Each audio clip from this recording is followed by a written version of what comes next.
Now, from Joe Robbie Stadium in Miami, it's ESPN Sunday Night Baseball. Tonight, Andres Galarraga and the Colorado Rockies meet Benito Santiago and the Florida Marlins.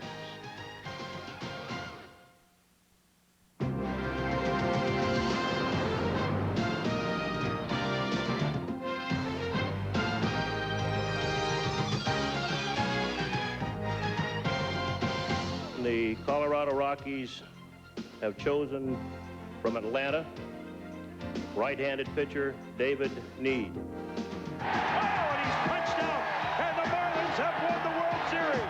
There's one out. Burleson lays it home. Here comes the throw. Going to be close. He's out.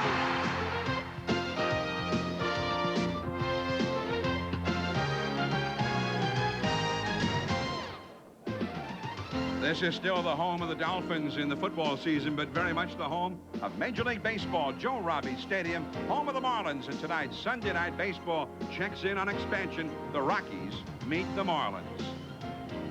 Hello, everyone. I'm John Miller along with Joe Morgan. And, Joe, we were there in New York back in November when these two teams were born. They actually got some players that day. I don't know about you, but I'm a little excited to see this thing actually come true here tonight. Well, I am, too. As we both, noted then, they went about it differently. The Colorado Rockies got their team right away in the expansion. The Marlins have added players right along with it, and I think they've both done a good job. All right. Now, there's been a lot of excitement about these two ball clubs in their respective cities. Here in Miami, they've been getting sellouts almost every day. In Colorado, you know the story about the huge crowds down there. A lot of excitement generated also by Andres Galarraga. The big cat, he's back. He's hitting .411, tied for the league lead in RBIs at the start of the day. This was last Tuesday against the Cubs. They measured this home run at 464 feet. Then, Friday night here at Joe Robbie, boom, he did it again to the deepest part of the ballpark, 434 feet away. The big cat is indeed back, and they're showing him some respect here in Miami. They have walked him 4 times intentionally this weekend. Well, when I first saw Andres Galarraga, I compared him to Tony Perez because he could drive the ball so well to right center field and to left center field. All of a sudden, he had a couple of good years in Montreal. Then he started trying to pull the ball too much. Now he's back. He says he's hitting the ball the other way, and he's driving the ball, and that keeps his head on the ball a lot longer. So we'll be keeping a close eye on the big cat here tonight. Meanwhile, the Florida Marlins, it's interesting. When you think expansion, you think over-the-hill veterans and untested rookies. But the Marlins have 5 everyday players in their primes with Major League experience, proven Major Leaguers, Joe. Well, you take Walt Weiss. He's played on a World Championship team. Benito Santiago wins Gold Gloves. Dave Magadan has hit over 300. Junior Felix led the California Angels in runs batted in last year. So they have the nucleus of a fine ball club, and they're still pretty young. So I think the Marlins accomplished what they set out to do in the expansion draft, but I think the Rockies did as well. They're hitting very well. All right, so we've got the Marlins and the Rockies. It's the rubber match of their 3-game series. Expansion, head-to-head. Beautiful night for baseball at Joe Robbie. Stay tuned. The game's coming up.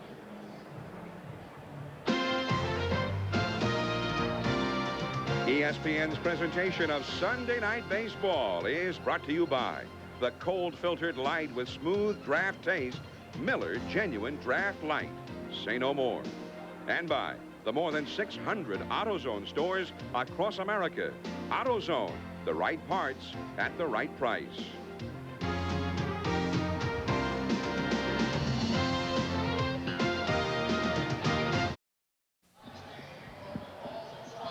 John Miller and Joe Morgan back here at Joe Robbie Stadium. We've got the Rockies and the Marlins tonight for another big crowd, 40,000 plus. And as the Marlins have taken the field, here's a look now at the batting order for the Colorado Rockies. Eric Young leads off at second base. Alex Cole in center field. Darrell Boston, the former Met, in left field. Andres, the big cat Galarraga, hitting .411 at first base. Charlie Hayes, the former Yankee, at third base. Dante Bichette in right field, batting sixth.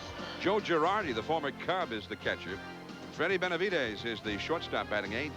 And on the hill, the former Houston Astro left-hander Butch Henry. And pitching tonight for the Florida Marlins is Jack Armstrong, formerly with Cleveland, and before that an all-star with the Cincinnati Reds, trying to reclaim his stake in the major leagues here in Florida. Well, he has all the pitches, good fastball, curveball, slider, and a change. So he has all the pitches. He just has to throw strikes and keep the ball down. And defensively, you know, if you're going to have a good team, you need to be strong up the middle. And they have Walt Weiss at shortstop, which is halfway there. He's played on world championship teams. And you have Benito Santiago behind the plate. He's also won a lot of Gold Gloves, and he is an excellent defensive catcher. So half of their infield up the middle are excellent players. And there's the skipper of the Colorado Rockies, Don Baylor.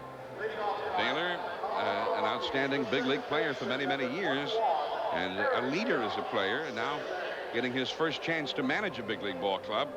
And there is Rene Latchman. He managed before the big leagues, first with the Seattle Mariners and then with the Milwaukee Brewers. And, you know, they both kind of reflect the last managers they were with. Looking at Don Baylor, he's kind of like Joe Torre, real relaxed, happy-go-lucky guy. Looking at Rene Latchman, he reminds you of Tony La Russa, who is very studious. For whom he coached at third the last few years. And here is a called strike from Jack Armstrong to Eric Young. Eric Young. Now, one thing to watch for from the Rockies tonight is the fact that they will run at every opportunity. Young has stolen 11 bases himself. So the count, 1 ball and 1 strike. Young hitting .262. Got 2 doubles, 2 triples, and a home run. He homered as the first man ever to bat at Mile High Stadium for the Rockies. Talk about a dramatic moment. Last of the first inning on opening day before 80,000 fans, as the first Rocky player ever to bat in their home ballpark. He went deep. That's fair over to the first baseman, Destrade, and there's one away. There's Ron Hassey, longtime Major League catcher. He's the first base coach for the Colorado Rockies, and Jerry Royster is the third base coach, a guy whose name often comes up when managerial openings are out there. And I think Don Baylor looks at them and his other coaches a lot for their experience, but also their teaching abilities. Now Alex Cole, .297, another speedster, 12 steals, and that's a ball outside. You talked about the Rockies running at every opportunity. Sometimes they run to their detriment. They get thrown out quite a bit running into the wrong bases. This is the second baseman, Arias. Out number 2, Cole retired. And I was talking to Don Baylor before the ball game, and he has the green light for Alex Cole, of course, and Eric Young. But what he said is that sometimes they do not know what a good jump is. He said, go anytime you get a good jump. But they take off, and he says they really do not have good jumps, and they're going to have to work on that a little bit more. Now Darrell Boston. Boston hitting .294. Boston has some speed as well, but so far he has not stolen a base, nor has he hit a home run. He's hitting .294 though. A strike. Andres Galarraga is on deck. He would be next. Here in Florida, the smallest crowd they've had at a home game is 40,000 plus. And the capacity for baseball is around 43, 44,000. They'll be showing you the ballpark tonight, and they've implemented a lot of interesting features in this ballpark to make it a baseball park. And that's a ball. John, I think the toughest spot to fill for an expansion team is your third hitter, because your third hitter has to be able to run a little bit, hit with some power, driving some runs, make contact. Has to be the most versatile hitter, I believe, in your lineup. And you don't find those players available in the expansion draft. Santiago jumps out on the ball. It is a fair ball, and Darrell Boston is retired. 3 up and 3 down. Benito Santiago will be hitting third when we get back.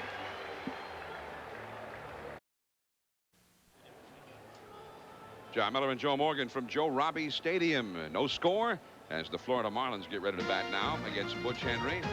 And the batting order for the Marlins, leading it off, will be Chuck E. Carr. Then Junior Felix in right field. Benito Santiago, the catcher. Orestes Destrade, back from Japan, at first base.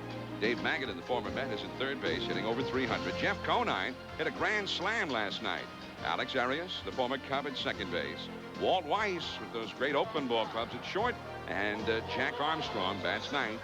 He is the pitcher. And there's Butch Henry. We saw him last year in an early season game when he was with the Astros. And Joe, tell us about Butch Henry. Well, he throws a lot of off-speed stuff. He has to keep you off balance by moving the ball around. Turns the ball over, which is his main asset, I guess, against the right-handed hitters. So here is Chuck E. Carr, a switch hitter. Foul comes back and is in amongst the spectators, and as you can see, there are many of them here tonight at Joe Robbie Stadium. Carr, his actual name, Charles Lee Glenn Carr Jr. And he likes him to put an E in the middle there, not Chucky, but Chuck E. Carr. Rather flamboyant sort. Curveball, nice one in there, strike 2 call. The Marlins also will run a little bit. Carr has stolen 11 times this year. Basically, the Marlins run with 2 people, though, Carr and Santiago. They've stolen 17 bases between the 2 of them. The Marlins, after 24 games, 11 wins, 13 losses. Down on strikes is Chuck E. Carr. And you take a look at the defense for the Colorado Rockies. They have 2 potential Gold Glove winners. Charlie Hayes over at third base, excellent with the glove and also with the bat. And again, excellent with the bat and also with the glove. Andres, the big cat they call him, Galarraga at first base. Moves around very good at first base. Now Junior Felix will come up. As Joe mentioned during the opening segment of the telecast, Junior Felix last year led the California Angels in runs batted in, even though he spent a good deal of time on the disabled list. He already has hit a grand slam this year, and his batting average is low, but his home runs and RBIs are rather potent looking early on. Well, he leads the Marlins in runs batted in again, so I mean, maybe that's what he's going to do. Junior Felix, enormous talent, but coming late in life, relatively speaking, to the game of baseball. So he's always been a very raw talent, but Junior Felix is only 25 years old. Runs well, switch hitter, has enormous power, and a very strong but erratic throwing arm from the outfield.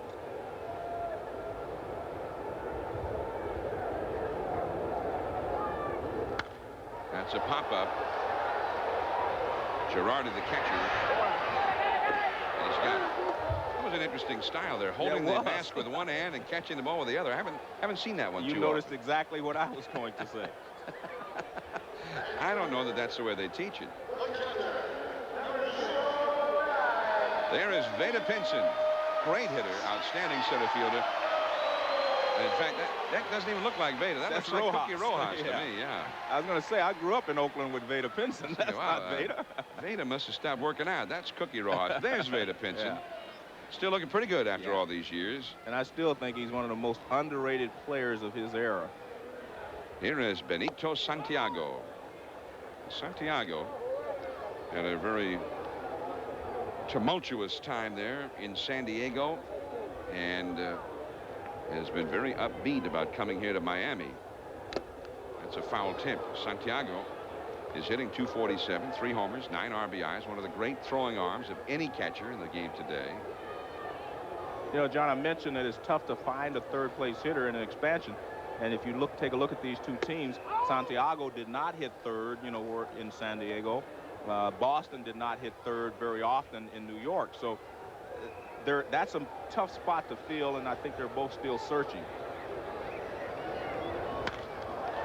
As a foul out of play off to the right. Funny, it's easier to find a fourth-place hitter, a free swinger, who can maybe, you know, hit some home runs for you, but strike out and maybe drive in a few runs. That's okay, but it's very difficult to find a good third-place hitter when you're an expansion team. Orestes Destrade would be next. 2 down and nobody on. No score. First inning from Miami. 2-2. It's fouled on the right field line. Well, Santiago, we mentioned his stormy relationship with the folks in San Diego. And he had a final parting shot this spring when he reported to the Marlins. He said he was made to feel more welcome and at home the first day he arrived here in Miami than he was at any time during his 6 years with the Padres. As if to say, hey, so take that, you Padre people. And he fouls this one back. 2-2 the count. Well, you see, we were there back in November for the free agent draft. 16 of the Rockies and 12 of the Marlins were drafted that day, and they also signed a few free agents. And particularly the Marlins, a few trades were made along the way. That one is hit into fair territory. Galarraga back, calling off Eric Young, and he's got it. and that retires the side. The Big Cat off to a great start. We'll lead it off when we return. Sunday Night Baseball from Joe Robbie Stadium, Miami. John Miller, Joe Morgan with you every Sunday throughout the season, and we'll be with you 8 p.m. Eastern, 5 Pacific. Here's a look, panoramic look at this football stadium turned baseball stadium, and I would tell you, and those, forget those dimensions. Those are absolutely incorrect.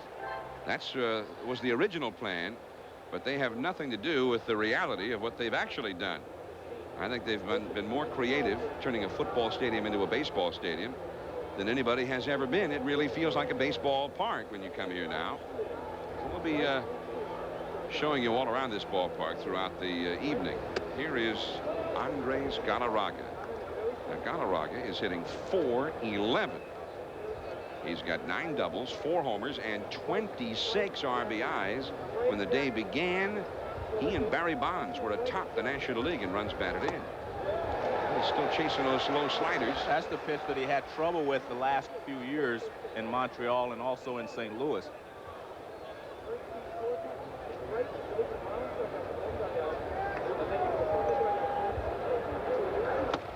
The high fastball from Armstrong. He's got a little pop with that fastball. So Galarraga is swinging 2 pitches out of the strike zone here.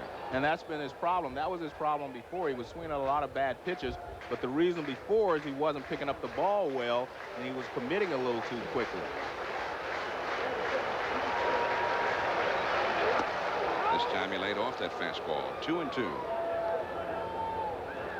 It's interesting, they were talking about Jack Armstrong keeping the ball down. That's what they've been trying to get him to do. Well, his best pitch is that high fastball up out of the strike zone that we've seen him throw to Galarraga. Foul ball on down the right field line. 2-2 to Galarraga. He'll be followed by Charlie Hayes and Dante Bichette. The middle part of this Colorado batting order has some thump to it.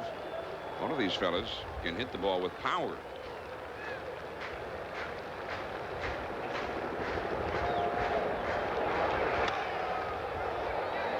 Easy play there for Arias, and Galarraga is retired.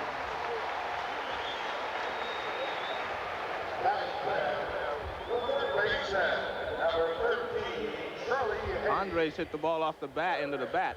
This would be a square stance where you square to the pitcher, and you can see his hips are open, but you have to keep the front shoulder in or else you'll have problems. And his front shoulder was bailing out a little bit in that at bat. All right, here is Charlie Hayes now. A right-handed hitter with some power, and he takes a called strike. 0-1. You see Charlie Hayes, the former Yankee, hitting .326 with 5 homers and 20 batted in. Hayes hurt his thumb early on in the spring. When he finally came back, because of the pain in the thumb, he had to kind of shorten up in his swing a little bit. And as a result, Charlie Hayes was hitting over .300 and had not struck out at all this year until just the other night. That slider misses. 2-1 the count to Hayes. Charlie Hayes, you know, was with the San Francisco Giants, and he was traded to the Phillies in the trade that took Steve Bedrosian to the Giants and helped them win a pennant. And I've always liked Charlie Hayes as a baseball player. Into left center field, base hit. Carr over to cut it off, the center fielder of the Marlins. And it's a single for Charlie Hayes, the first hit of the game. And that's an example of what you were talking about. A little short line drive swing back through the middle. They've got an asymmetrical configuration here at Joe Robbie Stadium for baseball, including the deepest part of the ballpark. That's to the left of straightaway center. They call it the Bermuda Triangle. 434 feet to that spot. And you can get some crazy caroms in that area. Not a lot of guys can hit it that far, John. Well, 434 feet. Galarraga is one of those who can, and he did here Friday night. Just to the right of that 434 spot. In the spring here, Joe, and they played exhibition games here in the past, the ball jumped out of here to left field. The wind blew out to left. The warm, humid air seemed to allow the ball to carry well. Dante Bichette, the hitter, he also has some power, hitting .307. But they say that when the summertime hits here, the winds will change, and so far, even now, Rene Latchman, the manager, feels that this is playing more like a pitcher's park. Looks like a pitcher's park when you see 434 listed out there. But the ball carries well to straightaway left field and to straightaway right field. You know, not down the line, but towards the line.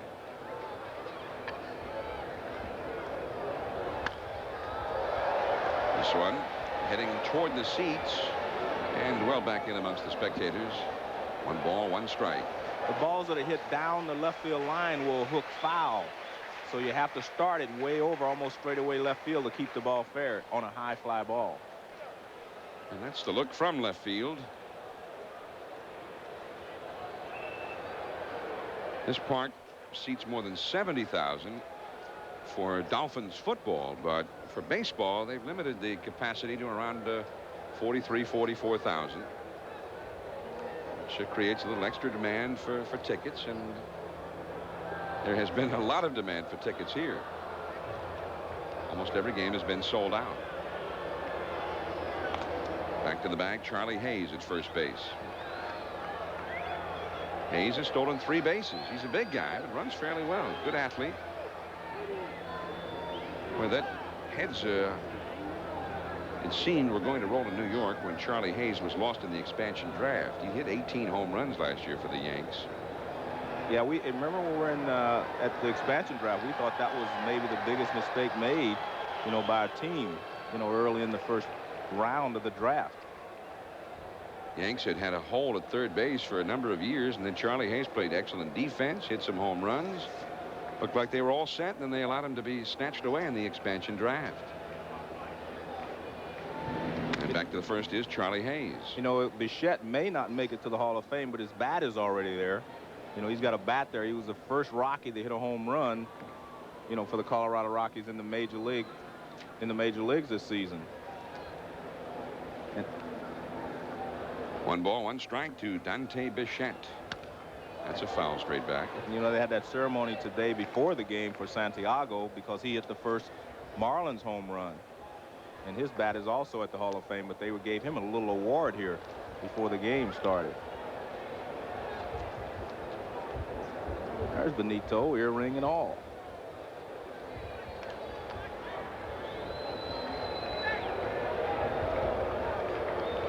No score, top of the second. 1 out, Hayes at first. 1 ball and 2 strikes to Dante Bichette, big, strong right-handed swinger. That is a foul ball. That's the third baseman, Dave Magadan, the former Met. Magadan hitting .308 early on this year.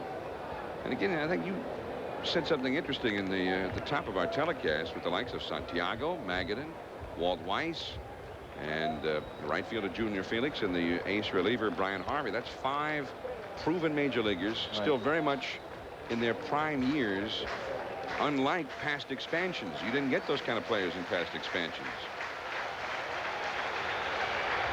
I think the one thing that I've always felt these would be the best expansion teams ever, simply because they got a chance to pick from both leagues. You know, in the past, you know, National League expanded, you only got to pick from National League pools, American League from American League pools. This year they picked from both the American League and National League pools. And had a chance to sign free agents. Strike 3 call. It's a good fastball on the inside part of the plate from Armstrong. He threw him a few breaking balls and had him leaning out on over the plate waiting for the breaking ball. And he busts a fastball on the inside corner, 90-mile-an-hour fastball. Watch where Santiago catches it, right on the inside corner. Good pitch by Armstrong. First strikeout for Armstrong. 2 down. Here is Joe Girardi, the former Chicago Cub, hitting .284 for his new ball club. No homers, 9 RBIs. No score, top of the second. Hayes at first. And he gets back. And if you're a Rockies fan, you can't say, well, I know the starting lineup, because no one does. Girardi was hitting second recently and did a good job, and now he's dropped back down. So Baylor changes up daily. 0 on the count to Joe Girardi. By the way, speaking of Rockies fans, and there got to be Rockies fans all over the Rocky Mountain states, and you see Rockies hats all over America. I mean, it's one of the most popular souvenir items in all of professional sports. But we understand that tonight every tavern and bar in the whole Rocky Mountain area.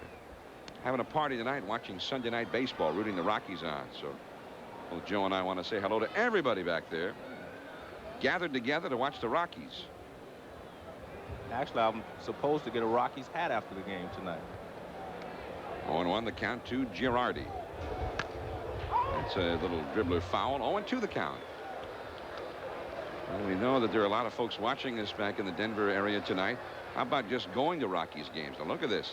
At their current pace, they will hit 1 million paid attendance after 17 home dates, which would be the quickest in the entire history of Major League Baseball. This weekend, they've got the Atlanta Braves coming in for a 4-game series. They've already sold nearly 250,000 tickets for those 4 games alone. They're on a pace to hit about 4.8 million in home attendance this year. And right after that, Barry Bonds and the Giants go in there, and I know they want to see Barry Bonds, so they will be packing them in Mile High Stadium there. They've got almost 80,000 seats there, and it's just barely enough. 0-2 the count to Girardi. And back to the bag is Charlie Hayes. Destrade playing him on the bag. I'm anxious to see Destrade when he gets up there. The guy who went to Japan and became a big home run hitter over there. He's from this area and highly touted even before he played a game here. Fastball too high. Well, he's following in the footsteps of Cecil Fielder, but you know, there's only one Cecil Fielder as far as I'm concerned. But you know, maybe we're expecting too much from Destrade, because I don't think anyone's going to go to Japan and then come back and do what Fielder did. This spring, he was one of the most popular of the Marlins players. Hometown kid back home. Strike 3 called, and the side is retired. Caught that inside edge again. Destrade, Magadan, and Conine coming. No score. Miller Genuine Draft presents this date in baseball. May 2nd, 1954. Stan Musial, 5 homers and a double dip for the Cards against the Giants. Ironically, 8-year-old Nate Colbert in the stands. And on August 1st, 1972, he's the only other major leaguer to hit 5 homers on a given day. I think you knew that, John.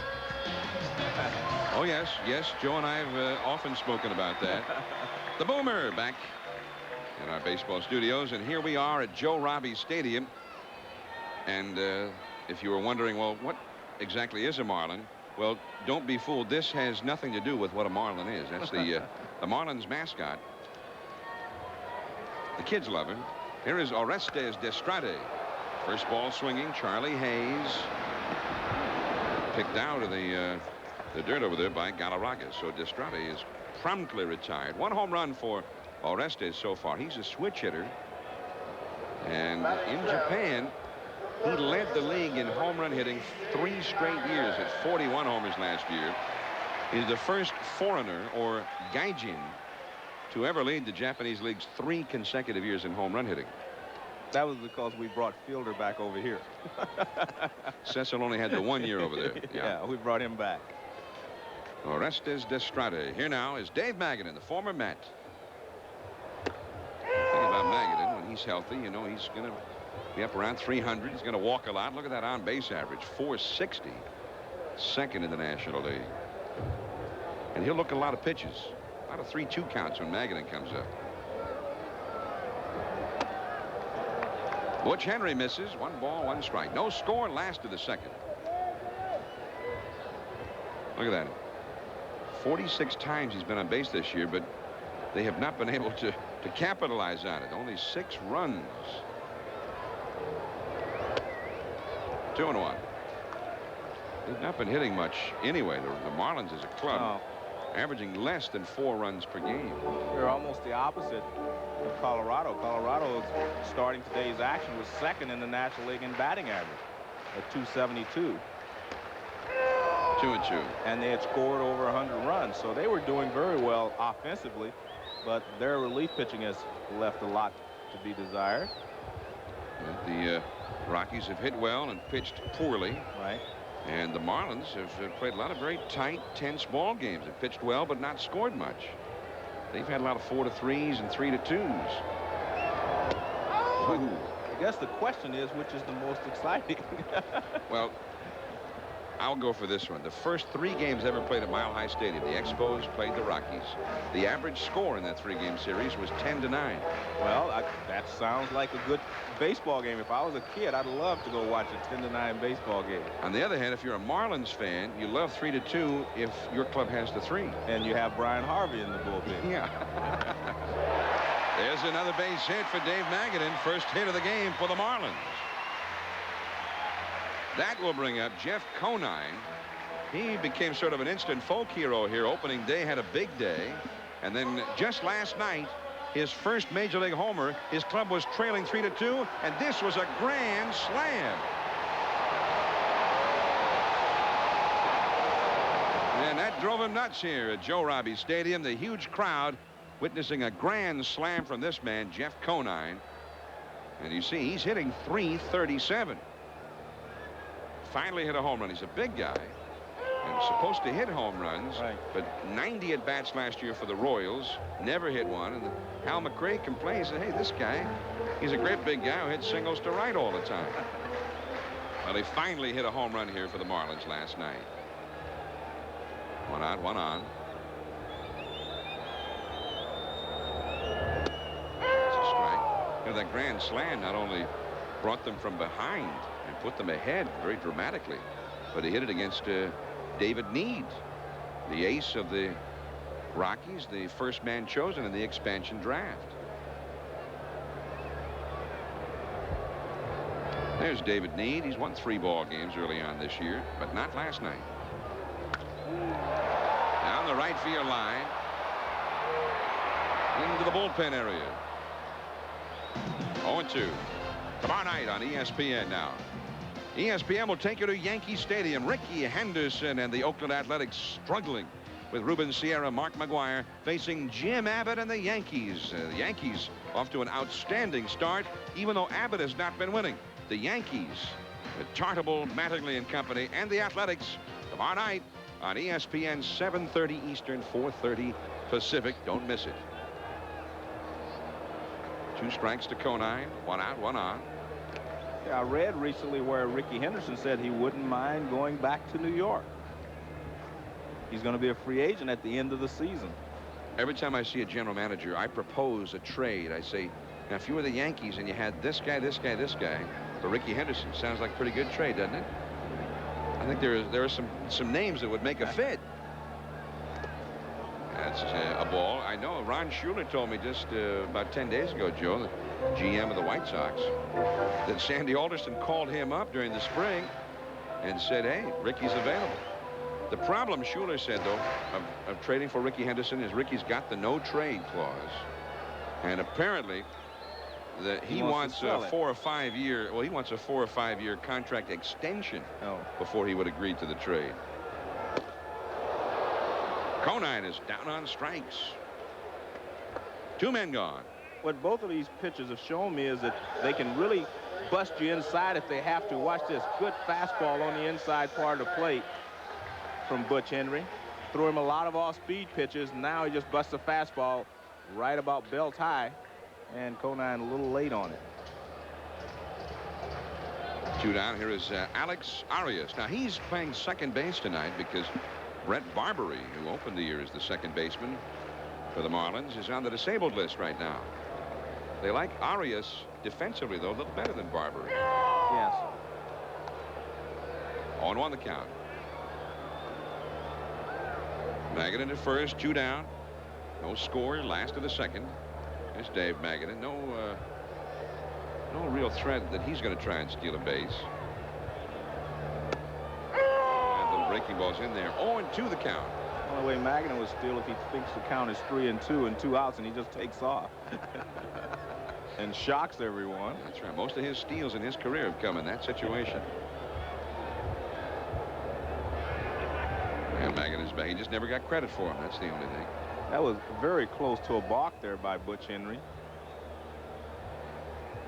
Looked like he stepped towards home plate more than he did towards first base. We'll keep an eye on Butch here. It's a foul.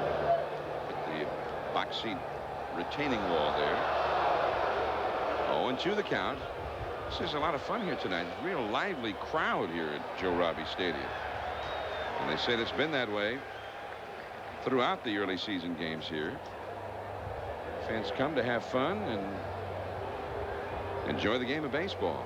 It's a big party every night. Benavidez in time. Young covering at second. And now you know why Magana doesn't steal many bases. We go to the third inning now. No score.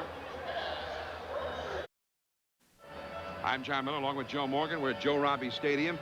Neither one of these ball clubs is going to win a pennant this year anyway. We all know that. They know that. But when they play head-to-head, Joe, it's big. Well, I think it's some good competition there because when you're part of an expansion, you want to show that you're better than the other expansion team. When I played for the Astros, we were always trying to beat the Mets because we knew we couldn't beat the Braves and maybe the Dodgers, but we felt like we could come in ahead of the other expansion team, and we did in most cases. So I think that's what you have to look forward to if you're on an expansion team. Well, so far, the Marlins have won 3 of the 5 meetings between the two ball clubs. Here is Freddie Benavidez, and he takes a called strike from Jack Armstrong. So if the Rockies could win here tonight, the first round would end up all even. They would be 3-3. The Marlins won 2 of 3 in Denver last weekend, and now the two teams have split the first 2 games here this weekend. The Marlins were sort of up there in the stratosphere. They had a very exciting week in Atlanta there. That's out number 1 as Arias throws out Benavidez. They won 2 straight in Atlanta. Then got here and lost Friday night to the expansion Rockies. So right back down to earth for the expansion Marlins. There's Bob Gebhardt right in the center of your screen there wearing the glasses. And he is the general manager of the Rockies. We saw him a lot at the expansion draft. He's a top player development type man in baseball, and trying to build the Rockies into a contender. And as we've discussed previously, they did it in different ways. You know, the Colorado Rockies picked their team to start right there in the expansion draft. Butch Henry, ball 2. Here's the top 5 picks of the Rockies. And Kevin Reimer was traded right after the draft that day for Dante Bichette. So their first 5 players are still with the ball club. And the Marlins would be different because they did not choose players for each position and try to fill the roster right away. Each team was able to pick 13 players in the first round of that draft. They had almost an entire lineup after that first round was over. Henry retired. Arias throws him out. 2 men gone. No score. In the third, and there is Dave Dombrowski, former general manager of the Montreal Expos, now here with the Florida Marlins, and also a player development specialist. He built the scouting department and began signing young free agent talent, 17, 18-year-olds right away. Well, you know what's interesting is Andres Galarraga actually wanted to come here, but I think there was probably a little bad blood between him and Dombrowski from when he left Montreal going to St. Louis, although he said he'd love to have had a chance to play for the Marlins. Here's leadoff man Eric Young. Strike 1 called. Young grounded to first his first time. But I know the Rockies fans are happy that he's with the Rockies, and I know Andres has to be ecstatic as well. Not only that, he's united again with Don Baylor, who helped, you know, get him out of this slump late last season. In St. Louis. 0-1 to Young. 2 down, nobody on. And the breaking ball outside. 1 ball, 1 strike. Well, Galarraga had kind of fallen in disfavor there in Montreal. His batting average just kept plummeting. He was getting paid the big contract to be the big man in the lineup, and he just wasn't getting it done. His last year in Montreal, he hit .219.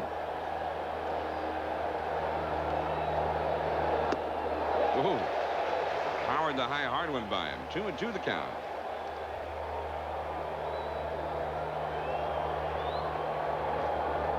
Well, we'll take a look at this high fastball from Armstrong, and I still believe that is his best pitch, the high fastball. But his problem the last couple of years has been he's getting that fastball down in the middle of the plate and down about belt high, and that's when he gets in trouble. The fastball is a lot harder when he releases it high, and most hitters have problems with the high fastball. Full count, 3-2. Cole would be next. 2 down. Into deep center. Carr way back there. Nice catch. He circled around a couple of times before he got there. The inning is over. No score.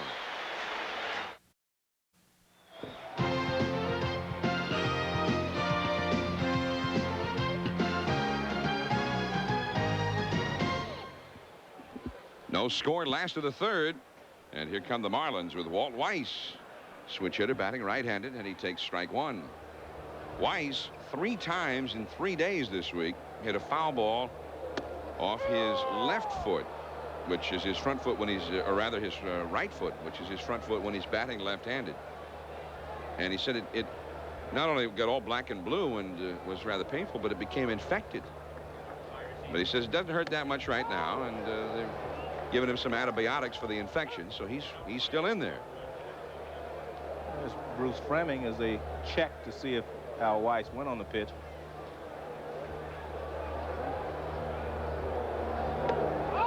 You know, normally when you hit a ball off your foot, you swing at a bad pitch, meaning it's off the plate inside and going, and you hit the top half of it and drive it down on your shin or off your foot.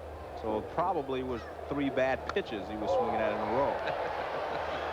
2-2. Well, when he bats left-handed now, he wears one of those little shin guards over the shin and the ankle, over the top of the foot. Doesn't need to do it. Guys just never hit foul balls off their back feet. You would think not, anyway. Although I saw Oscar Gamble do it a couple of times. I remember Oscar Gamble. Yeah. He had the real unorthodox kind of stance, though. But he could hit. Oh, good hitter. He could hit. But twice he hit a foul ball off his back foot, and he broke his back foot each time. 2-2 to Weiss. The pitcher, Armstrong, on deck. And Henry's curve is too high. Full count, 3-2. Walt Weiss. That was one of the big news stories of the draft day when Oakland announced that it had traded Weiss to the Marlins right after the draft that day. Well, you have to remember last year Mike Bordick had done such a great job, you know, with the Oakland A's that they felt like he was going to be the shortstop. So they felt like they could make a trade. 3-2 the count. And that's out of play. Rene Latchman, the third base coach in Oakland these last few years. Before that, third base coach of the Boston Red Sox. And prior to that, a manager in Milwaukee and a manager in Seattle. Until 2 years ago, his first year as the Mariners manager was the most successful year in the franchise history. Still 3-2 to Walt Weiss, as he did with the Mariners at that time, and as Tony La Russa did in Oakland when Latchman was there. Latchman has kind of started by trying to build a strong bullpen here. He's a big believer in that. Out of play, 3-2.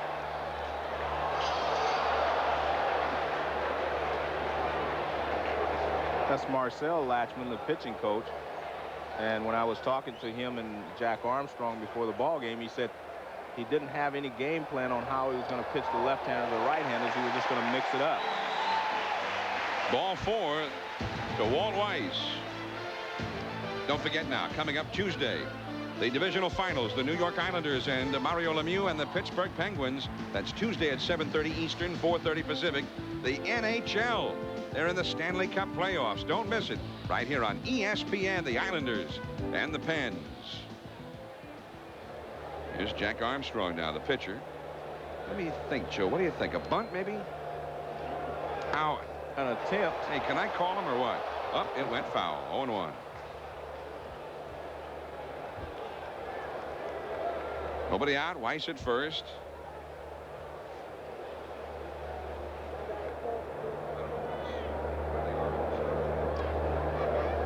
Bucky Rojas relaying the signs from Latchman. Over to Armstrong. When you talk about a guy could bunt, Rojas could bunt. And he could really move the bat around. He was a great hit and run man. Bucky Rojas. I remember when he was with the Phillies in the 60s, Bobby Wine was the shortstop. Pretty good double play combination. And this is long before the days of the boomer. Yeah. But they came up with the great moniker for the two of them as a double play combination, Wine and Cookie Rojas. They called it the days of Wine and Rojas. Runner going. The hit and run was on there. Fouled by Jack Armstrong. You sure they didn't get that from the boomer? I mean, he may not have been on ESPN then, but he may have. That's right. He was probably 5 years old and sent a letter in. Sent it in, yeah. By the way, we mentioned Bobby Wine. He's in the ballpark tonight, scouting for the Atlanta Braves. Yeah, I saw Bobby. Braves will be going to Denver for the big 4-game series beginning Thursday. Yeah, I saw him in the press room. The bunt on 2 strikes. Foul, and he is out. A strikeout. That's the way they score that when you bunt on 2 strikes. 1 out. Weiss still at first. Chuck Carr coming up. He had a pretty nice catch there to end the Rockies half of this inning. Well, Eric Young hit the ball pretty well to center field, and Carr got a good jump on it, races back, and the only thing I would say is that you try to keep the ball over your glove side. You see at the end he had to turn all the way around, and I saw his eyes a little bit. They weren't completely comfortable with that fly ball. Weiss still at first. Now Weiss has been doing not much running at all here with the Marlins. He has not stolen a single base. Weiss has had a lot of injuries to his knees the last few years. Before he could run and he would steal a base, but I don't believe you'll see him with a lot of attempts this year. No score in the game. Last of the 3rd. 1 out. Weiss at first. Carr struck out his first time. They got him from the Cardinals, and he became sort of a Joe Torre project last year. They brought him up from the minors, and he did real well. He hit over 300. He stole bases. He played a great outfield, and Torre said, hey, this guy's not a bad guy to have around. But then the Marlins thought the same way. They picked him up, and he was sort of just given the center field job by everyone. But then a young fellow by the name of Scott Pose went out there this spring. He was hitting .480 most of the spring, and Carr was hitting .120. Carr lost the everyday job, but has since regained it and has started to hit the ball in the regular season now. 2-0 the count. What do you look for here? A little action, maybe?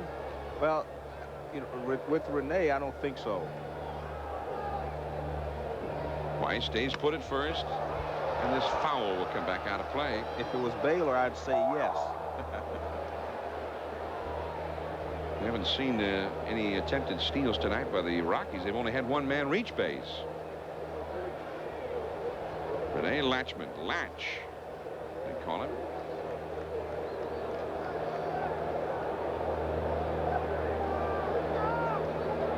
Junior Felix on deck, and Weiss back to the bag. At 2-1 now.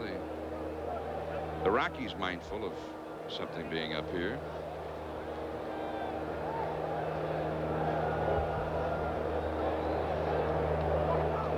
Weiss not going anywhere. Strike 2 called. 2-2 the count.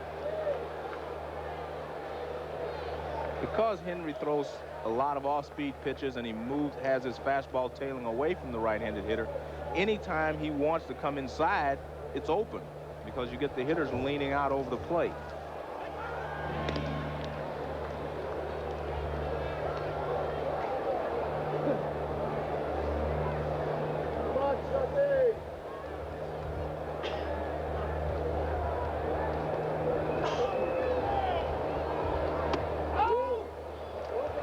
Tried to get in there again and he missed. Now it's full count. 3 balls, 2 strikes to Chuck E. Carr. What do you think? Or am I supposed to tell you this? Yeah. Okay. You tell me. He's going. He's got to go. No. He's going. Yeah, you're right. 3-2. It's not a wild guess. I just wanted to see if you were alert. There are some managers you play for when the count gets 3-2 or 3-1, you automatically go unless they tell you, unless they give you the whole sign. I personally think you should run 3-2 unless you have 150 strikeout man at the plate, and a very, very slow runner at first. But in this case, Weiss runs well, and Carr seems like he can make some contact. Weiss goes. Ball 4. Carr almost made contact with that one. Now, but you see what I mean? They automatically lean out over the plate, trying to protect the outside. Now watch, this pitch will not be that far off the plate. Watch, see, he goes right into it. See, that pitch is just high. It's not really off the plate. The pitch is not inside that much. It's just off the plate, high. But because he was diving in, it looked like the ball was going to hit him. Well, and when you use that kind of style, you leave yourself exposed. Right. All right, the Marlins now with their first threat of the game. This is the first time that there's been a runner at second base. Weiss at second, Carr at first. Here is Junior Felix. He had 72 RBIs with the Angels last year, despite spending a good deal of time on the disabled list. And the Angels were the lowest scoring team in the American League last year. Junior Felix. You know, Felix to me is like he has so much potential, and you wait and say, well, when is he going to put everything together for one complete year? I mean, he can really swing the bat. He really scares you in these types of situations.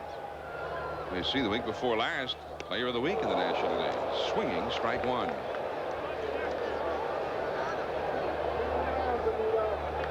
Well, Butch Henry has a good breaking ball, and he keeps you off balance. And you can see he was fooled not only by the break of the pitch, but the speed, because he was way out in front. Curveballs can fool you with the break, and they can fool you with the speed. And it's a perfect pitch when you fool them with both.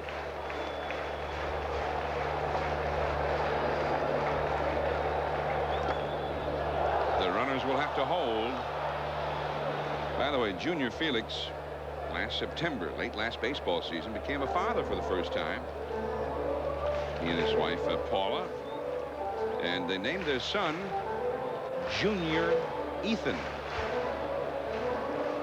So he would be Junior Felix Jr. Right. Yeah. That works. That makes sense.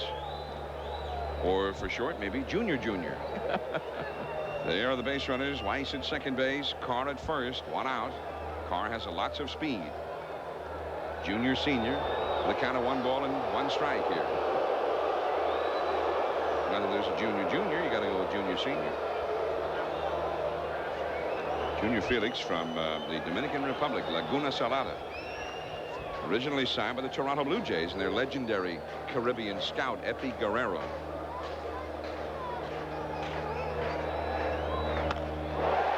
Base hit. Now Weiss held up to make sure it wasn't caught, and he has to stop at third. Throw comes wildly through the middle of the infield, smothered finally by Girardi, and the bases are loaded for Benito Santiago.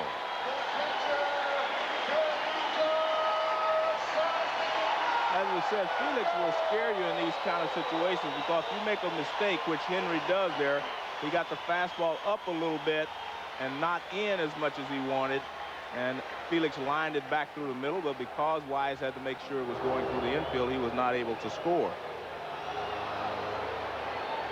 Benito Santiago. He has 3 homers, 9 RBIs for the year, batting with a bases loaded 3rd inning against Butch Henry. 1 out. The infield double play depth. Curveball for a strike. Now Santiago is a little different than Felix. He will hit into a lot of double plays, and he is a free swinger. And you could see he was going out over the plate to get the pitch, and it was a breaking ball on the inside part of the plate. I think their scouting reporters have given them the opportunity to go out and go the other way off of Butch Henry. And I think Henry is seeing that and is coming inside with a few more pitches than normal.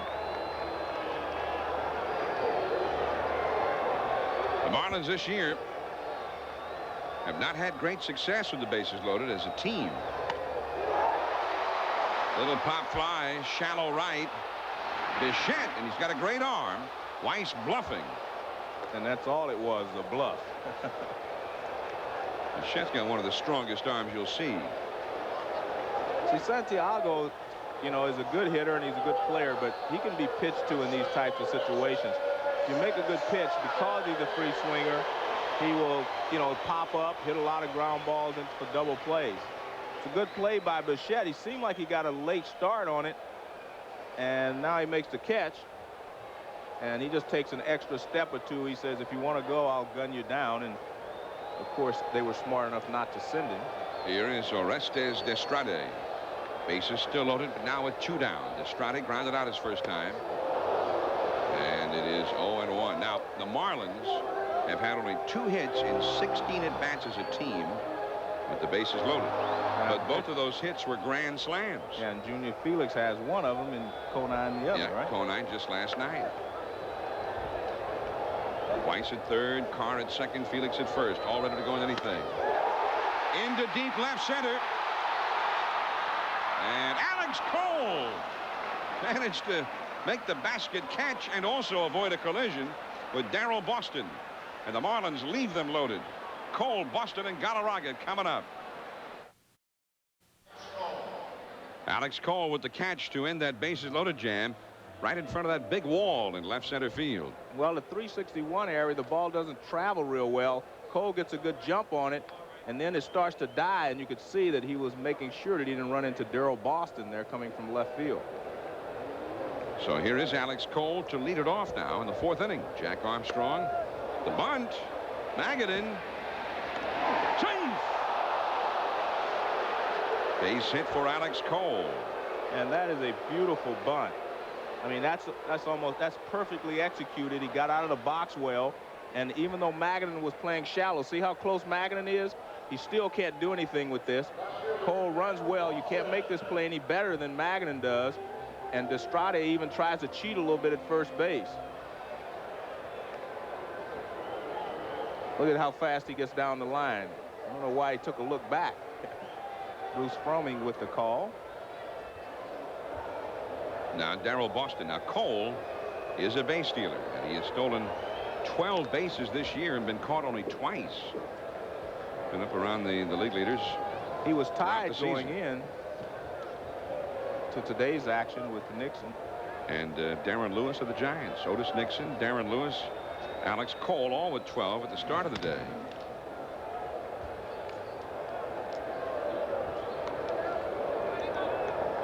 Yeah, Darren Lewis did not steal a base today, and neither did Nixon. All right. So he's still tied for the league lead right at the moment. There he goes. Excellent. A strike. And he's safe. Well, he had an excellent jump on the play, John. He was running right away. And Santiago got rid of the ball quickly from his knees, but he didn't have enough on it. When that ball bounces like that on a stolen base, very difficult to get a good speedy base runner. Look at that. That's an excellent jump by Alex Cole. Now watch Santiago. Transfers the ball back and then makes the throw. Good play by Walt Weiss, made it close. Made it close. 0-1 the count to Darrell Boston. And that's a ball. 1 ball, 1 strike. That is the 33rd stolen base for the Rockies as a team this year. In this, their 24th game. Well, now you'd like to see Darrell Boston hit the ball to the right side at the very least. That should be what he's would be trying to do in this situation. Trying to pull the ball. Yeah, but you know, it's also a situation where the Rockies have made a lot of mistakes. These are some of these type of situations. Cole has been thrown out trying to steal third, and I think it's not a good play to try to steal third with no one out, and especially with a left-handed hitter up, because the catcher has a straight-in shot at you. Well, he didn't pull that one. And not playable. Marlins had Conine, Magadan, and Weiss all giving chase to that. 1 ball and 2 strikes. As I said earlier, though, John, it's tough to find a third-place hitter. And you need a third-place hitter that can pull the ball in these types of situations. You see Santiago's actually thrown out more base runners throwing from his knees than when he's been standing. Maybe that's why he stays down.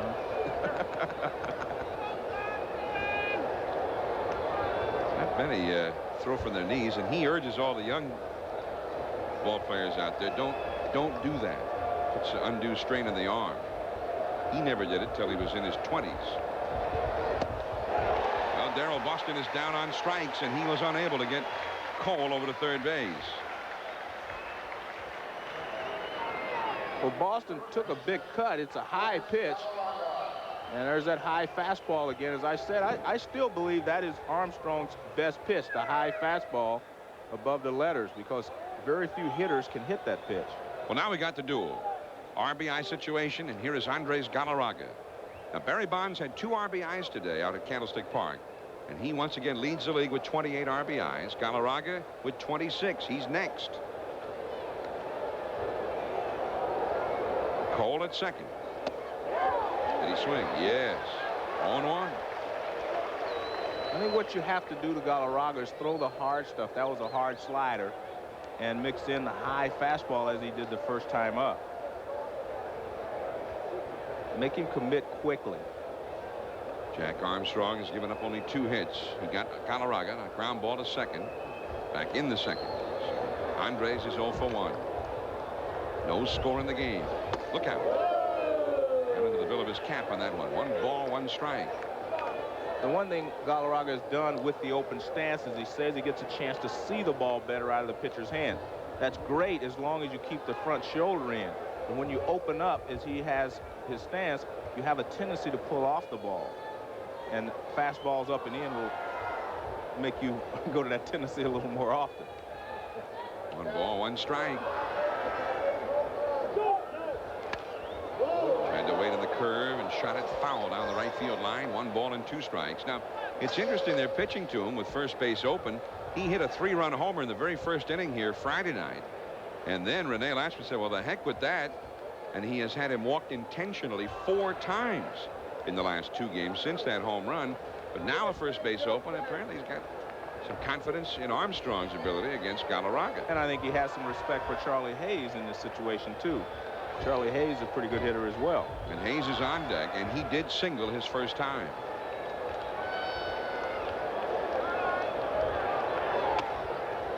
But I want to add something else. Even though Galarraga fouled that ball over down the first baseline, didn't look like he had a good cut, I still like that because that meant he was staying in on that breaking ball. He was not pulling off.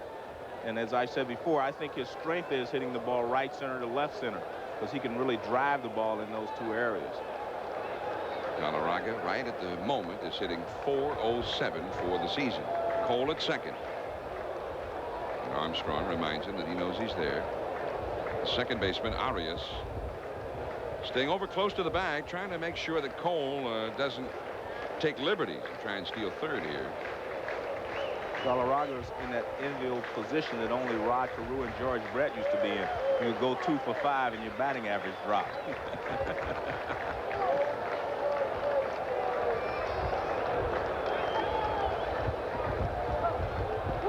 That pitch is going to count, and Cole is running. He's in there.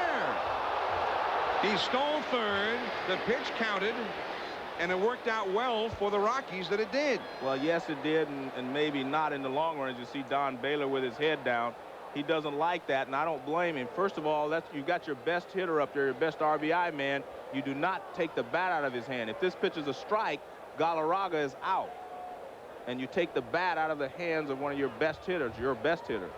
Cole makes it, but it's very difficult to sanction a 2-strike steal a third with Galarraga up there.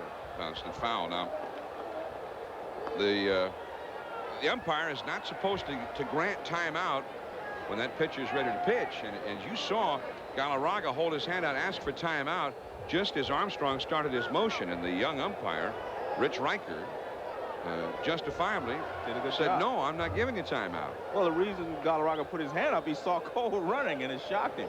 But I tell you what, if Don Baylor was the hitter and Cole did that, he'd probably choke him when he comes into the dugout. 3-2 the count. Runner at third base. Little bloop. Weiss has it. Holding at third is Cole. Well, Galarraga is now 2 for 15 lifetime against Armstrong. Probably another reason why Lachemann went ahead and pitched to him in this spot, and it worked out. Well, Armstrong makes a good pitch. Again, it's that high fastball on the inside part of the plate, and he jammed Galarraga. You know, a lot of people talk about, well, why steal third with 2 outs, you know, when they're 2 down or whatever.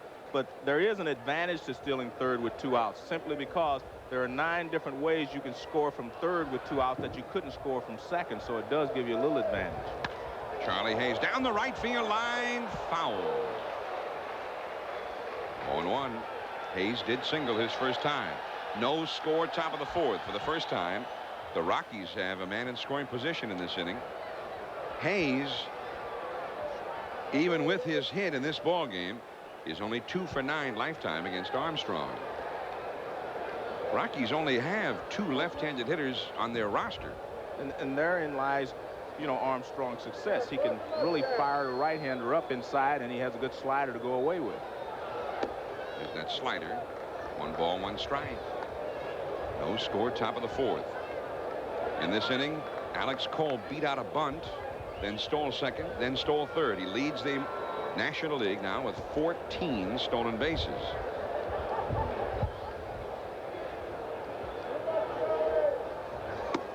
There's the high fastball. 2-1. And he's basically pitching Hayes exactly the way he pitched Galarraga. Slider away, fastball in.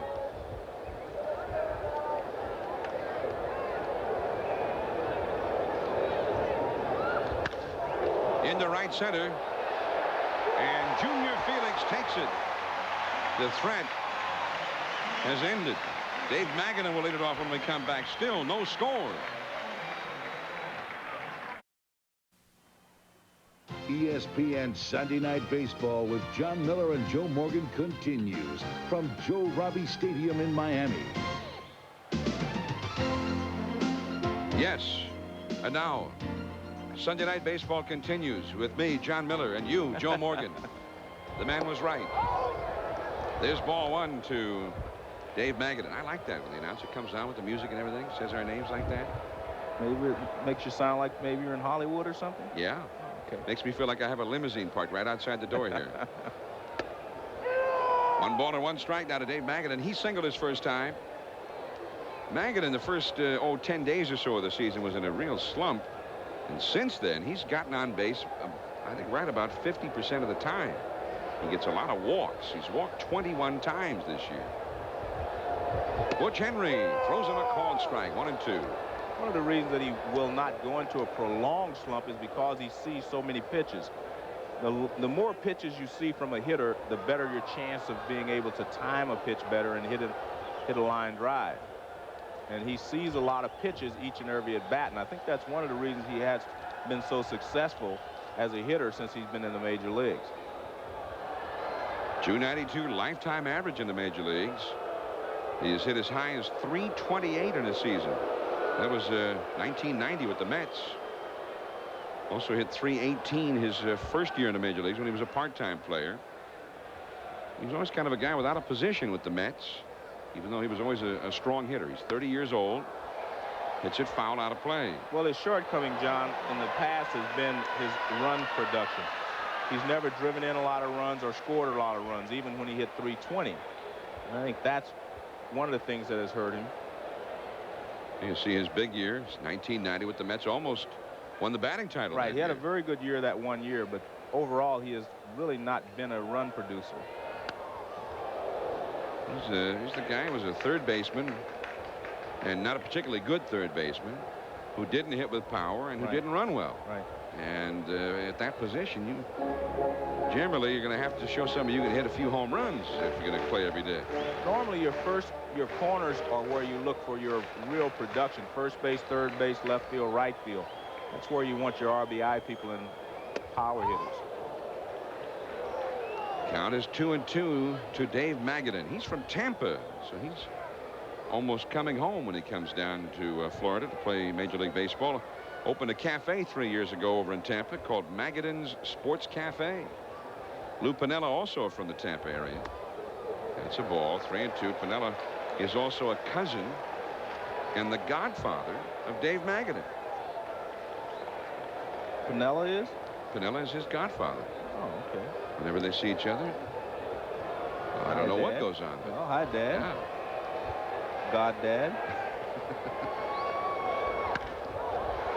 Second baseman Young throws out Magadan, and there's one away here in the fourth inning. We told you earlier that they've taken Joe Robbie Stadium, the football stadium, and made it truly a baseball park. In left field, they've got all of the out-of-town scores posted inning by inning in that big board, which is in play. That is the left field wall there.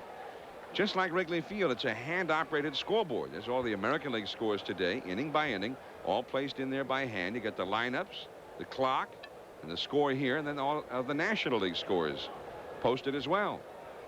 All inning by inning and done by hand. I've been looking for a name for that big wall out there on opening day. A game covered by ESPN. Jason Stark of the Philadelphia Inquirer. That's not Jason, by the way. That's one of those hand-operated fellows out there. He's got good hands, I understand. The color scheme out there is teal, like the ball club's colors. And so Jason Stark named that big wall out there the Teal Curtain. Hasn't really stuck. Some people called it the Teal Monster. So if you come up with a good name for that big wall out there, I'm sure the Marlins people would like to hear about it. How about Big Wall? The big wall. Yeah. Yeah. Now you can see the wall there. It's got. It's not as high all the way across, say, as Fenway Park. Fenway Park's 37 feet high all the way across with the big wall there. This one has varying heights. Jeff Conine is down on strikes for the second straight time. Well, Butch Henry's had a very good breaking ball in this game, and he's mixed a good inside fastball with it. This is the breaking ball for the strikeout. Breaks down and in, and Conine swings right over the top of it. Good arm speed there from Butch Henry. Two down. Here's Alex Arias, and he takes a ball. That big wall in left field, you notice the clock in the middle. That's the highest part of the wall. It's 30 feet high there, and it gets as low as 23 feet high in other locations. So to get a home run over that wall, it kind of depends on where you hit it. Well, you keep calling it the big wall. That's what it is to me. But Okay. I'm very basic on these things. Base hit for Arias. Hit number 3 for the Marlins. 2-out single here in the fourth inning. One of the things I was talking about is Butch Henry's arm speed. If you slow your arm down, a hitter can realize what's coming. That's an off-speed pitch. But this was a fastball that didn't get in where he wanted it. And Arias was able to fight it off and line it to right field. He wanted that fastball in more towards the inside corner. Walt Weiss, he walked his first time back in the third inning. Back to the bag is Arias. Arias has not attempted a stolen bases yet this year. Now, Walt Weiss, when he got that walk in the third inning, he earned it. It was 12 pitches before he got that walk, thrown by Butch Henry. And that's too high. Walt Weiss has walked 14 times now for the year, so he's been getting on base a lot. Weiss's big problem with the Oakland Athletics is just staying healthy all year. He was not often able to accomplish that. Right to the shortstop. Benavidez too young for the force out on Arias. And that's all for the Marlins. At the end of 4 innings, 0-0. Great crowd at Joe Robbie Stadium for the two expansion teams going head-to-head, the Rockies and the Marlins. I'm John Miller with Joe Morgan. Sunday night baseball for the first time from South Florida. We were telling you about the dimensions here. 330 down the left field line. The wall's 8 feet high for 20 feet, and then the big wall out there, 361 to left center. So it's very friendly there, although you've got to hit it above that wall. And then it's 434 to the deepest part of the ballpark, but that's not straightaway center. That's to the left of straightaway center. A little triangle-shaped area. Here is Dante Bichette with a big cut against Jack Armstrong. Foul ball, 0-1 the count. Straightaway center field here is about 399 feet. But then to the right of straightaway, it's 404 feet. So they got all those kinds of odd shaped dimensions out there. Bichette with a count of 1 ball and 1 strike. That's the area to the right of straightaway center field, 404. And then 385 to right center. So it's a very ample power alley to right center, and 345 down the right field line. So you hit home run to right or right center or even to center, you have to hit it well. That's out of play, 1-2. Let me ask you a question. You keep talking about the big wall. What do they call the wall in Camden Yards? The scoreboard. It's a 25-foot high wall at Camden Yards in Baltimore, on which they post all of the out-of-town scores. And they just say scoreboard. Yeah. Well, let's that's call good. this the scoreboard. Off the scoreboard. Okay. But here you got the scoreboard and you had the clock tower. Oh, the clock. Okay. Yeah. And that's caught by Conine in front of the scoreboard. Yeah, left field here. You got the scoreboard on the wall, all the scoreboards. And then you got the big clock tower, which is higher than the rest of the wall. Maybe that's it. The scoreboard or the clock tower. That's not bad. You know, but I'll tell you one thing. Fenway Park, the big wall there, nobody calls it the Green Monster. Nobody. And Girardi is retired by Junior Felix. Out number 2. Girardi now 0 for 2. We're mentioning on the scoreboard out there, with all of the major league scores of today's games posted in the National League West as a result of today's action. Here's a look at the standings. The San Francisco Giants just off to a great start. They won again today. Look at that week, 6 out of 7. The Astros are a game back. The Astros also off to a fine start. Benavides takes aim at the scoreboard and hits it low off the big wall. The throw, he's in there. A double for Benavides. And Don Baylor is happy to see that, because Benavides has not been swinging the bat well. And they want him to be their shortstop. Ball hits the wall. Not to be confused with the big wall. It hit the little wall. And he's safe at second base with a double. One of the second extra base hit of the season for Benavides, who came into the game hitting 161. So he's got 2 doubles for the year now. And here is Butch Henry, 2 down, 3 hits for each club, no score. Top of the 5th inning. Henry grounded a second, his first time. Yeah, nobody in Boston. If you're in Boston, you don't call it the Green Monster. That's passé. That's old news. It's just the wall. You know, it's like Harvard, Yale football, right? The game. Well, it's kind of like, you don't call him the wild thing anymore. It's the thing. Mitch Williams? Yeah, the thing. Yeah. The thing. Sounds like the Addams family now. Yeah. 1 ball and no strikes, the count. Henry off the hands, right to Arias, who throws him out, and the side is retired. We're halfway through it, scoreless, from Joe Robbie Stadium. You know, one of the things I've noticed, John, not, just tonight, but over the course of our first few games this season, most infielders are not charging the ball anymore. More slow ground balls. See how they just wait on it. There's Arias just waiting on the ground ball. And all the plays become close at first base. I've noticed it throughout the season. I guess it could be because the ball is juiced and it gets there a little quicker, or they think it is, or whatever. But even on slow hit balls, they're not really charging the ball anymore. The ball is juiced, did you say? Yeah. Prove it. Just a joke. Hadn't looked too juiced tonight, I'll tell you. Just a joke. I wish they would use a juiced ball tonight. Here's Jack Armstrong. He struck out his first time, and he pops it up. First base side. And that one is caught by Eric Young for 1 away. Now let's go to Chris Berman. All right, John, thank you. Budweiser takes us to Candlestick. You showed the NL West standings. 3-3 Giants and Expos in the 10th. Mike Private Benjamin tries to hit it out, but Smokin' Lou Frazier makes the catch. We go to the 11th. When will it stop? Barry Bonds, another game winner. Giants win 4-3.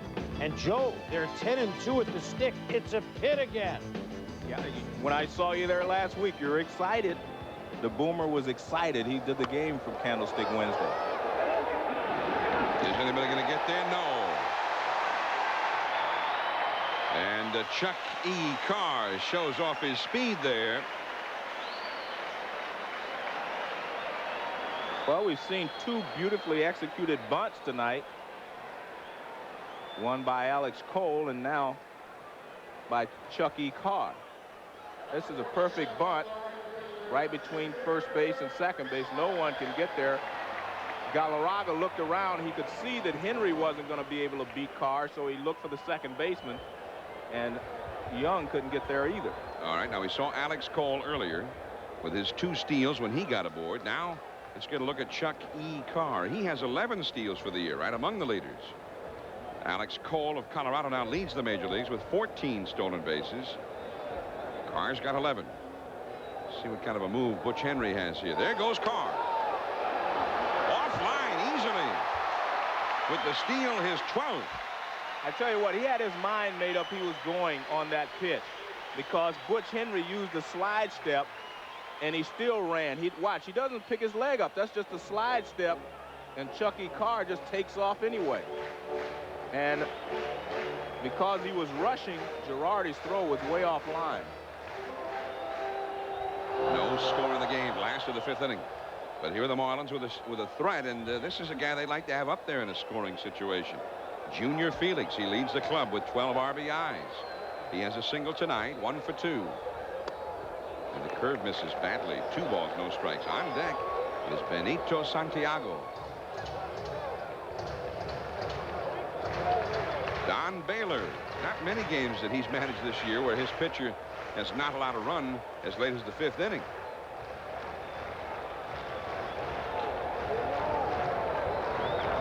That's a strike. And it is 2-1. Again, the inside part of the plate is open for Butch Henry anytime he wants to go in there. But you better make sure you go in there with good hard stuff. You better not hang anything out over the plate.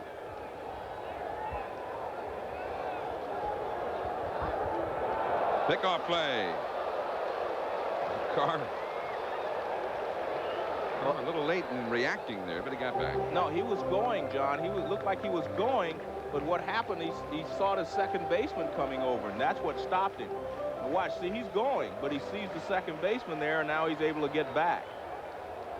Good reactions by Carr. 2-1 the count.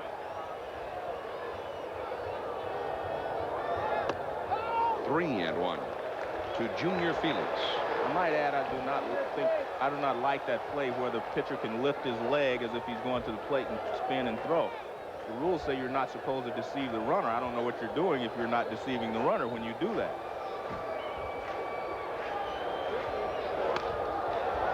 Foul and out of play. And I think Junior may well have swung at ball 4 right there. 3-2. Next Sunday, by the way, we'll go indoors. We'll see those red-hot Houston Astros, Luis Gonzalez, Jeff Bagwell, Ken Caminiti, Craig Biggio and company, and the Cincinnati Reds with Roberto Kelly, Kevin Mitchell, Barry Larkin. The Big Red Machine, not so far, but there's still an awful lot of talent there. And Cincinnati, I think, is going to be a factor definitely in the National League West before the summer is finished. That's a foul ball by Junior Felix. 8 p.m. Eastern, 5 Pacific from the Astrodome next Sunday night. And we'll be looking forward to the Astros. They are playing like a club that is thinking of a division title this year. To a fine start. There you see Benito Santiago on deck, but the pitch before was the pitch I'm talking about. Butch Henry came inside again, and he broke Junior Felix's bat. Because he throws a lot of off-speed stuff, you have a tendency to lean out over the plate, and that really exposes the inside part of the plate.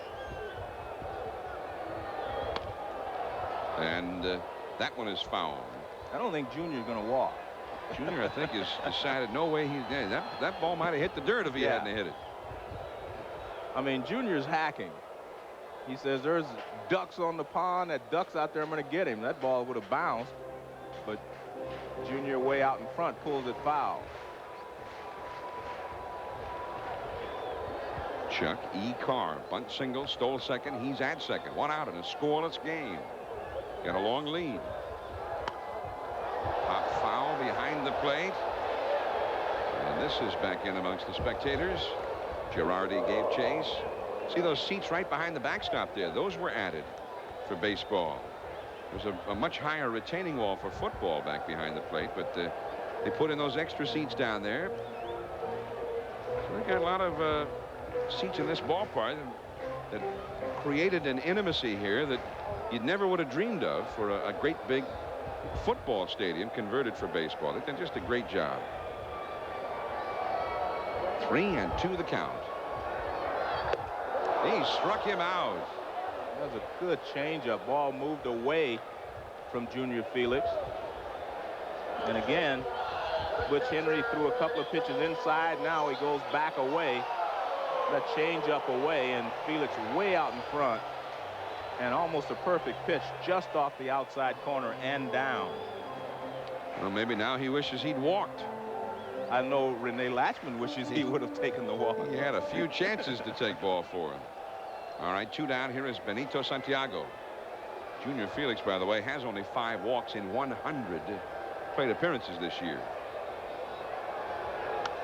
Santiago fouls it straight back. Santiago's another who goes up there to hack.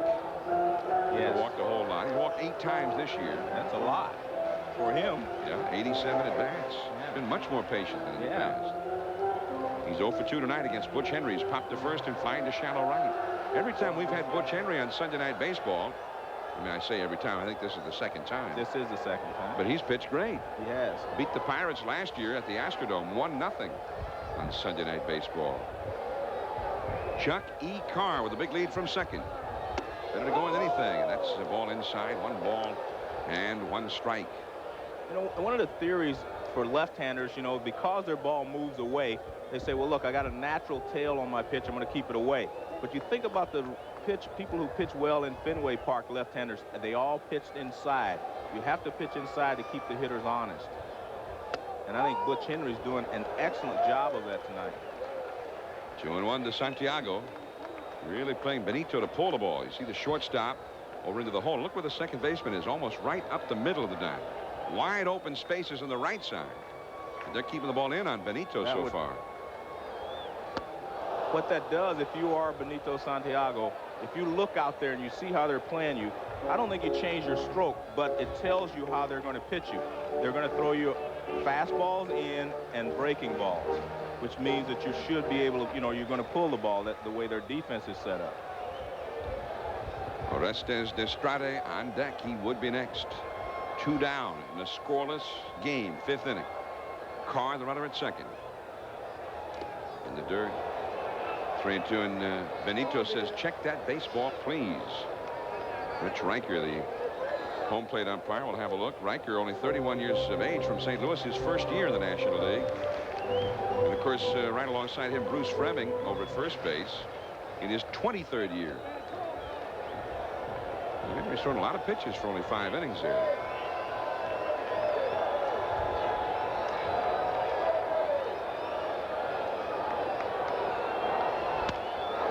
Little looper.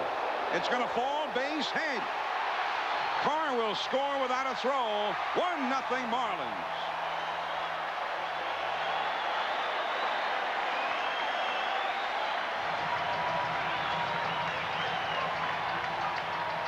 Well, Butch Henry has to be upset because he fooled Santiago on the pitch and he jammed him, but he blooped it in the right field for a base hit.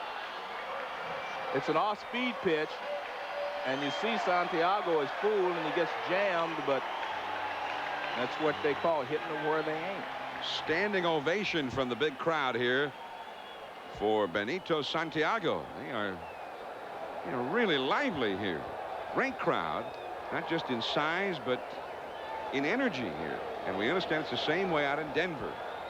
Well, I think if you get 80,000 people in the stadium, there will be a lot of energy in Denver, but there is a lot of energy here in this ballpark. Back to the bag at first is Santiago. Now, he has stolen 6 bases this year. Orestes Destrade. He took aim at that the big wall in left field his last time up there with the bases loaded and fell short. There's only 1 home run. They're hoping for 20+ from Orestes. And Santiago back again.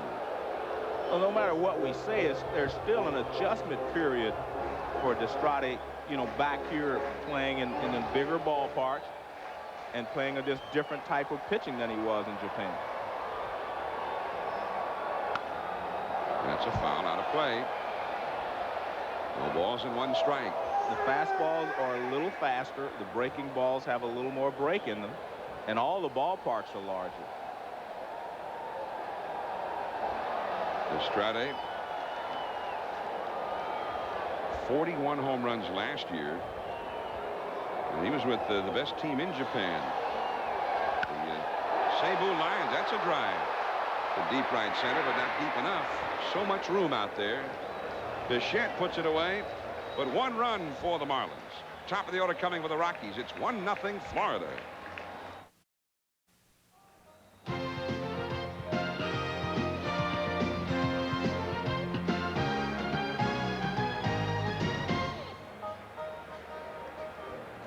Benito Santiago got the bloop single into right field for the first run of the ball game. 1-0 Florida. And we're heading now into the 6th inning. Jack Armstrong has shut out the Rockies on 3 hits through 5 innings. And he's got the 1 run with which to work. However, in his career, in games where he has been supported with 3 runs or less, he has never, ever won. That is a very telling statistic, I would say. Not a positive statistic. No, but it tells what has happened to him, especially the last few years, since he started the All-Star game 3 years ago. Top of the order for the Rockies as they try to put some runs on the board themselves. Eric Young, a speedster, shows bunt, takes. Ball 1. Young has grounded to first and fly deep to center. Carr made a nice catch back in straightaway center field.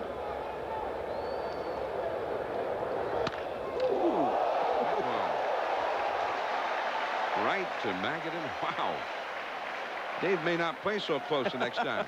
He was thinking bunt.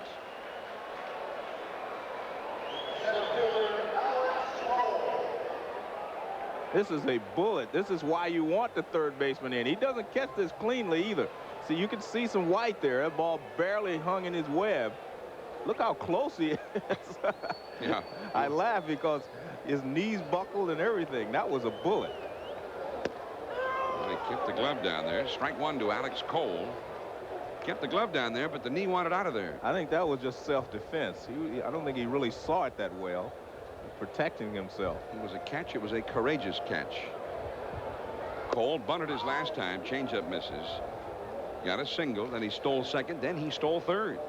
He leads the majors with 14 stolen bases right at the moment. He is 1 for 2 for the game. And it is a 1 ball and 2 strike count to Alex Cole. I saw one third baseman's confidence shattered forever on a play like that. Danny Dreesen was playing third base, and Cesar Cedeno was the hitter, and he faked a bunt and pulled him in. And the next pitch, he almost killed him. And Dreesen couldn't catch a ball over there after that. The end of his third base days, eh? It was awful. 2-2 to Alex Cole. 3-2. Armstrong wanted that call. Look how he looked. He was distraught about that.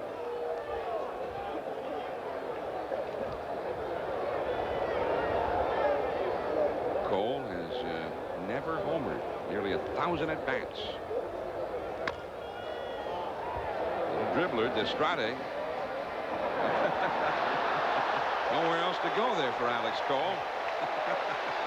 Out number 2. All of a sudden, Destrade, just back from Japan, looked like a sumo wrestler to Alex Cole, and Cole declined the contact there. Smart. He conceded the match. Here's Darrell Boston. Boston has been out on a little dribbler thrown out by Santiago, and he has struck out.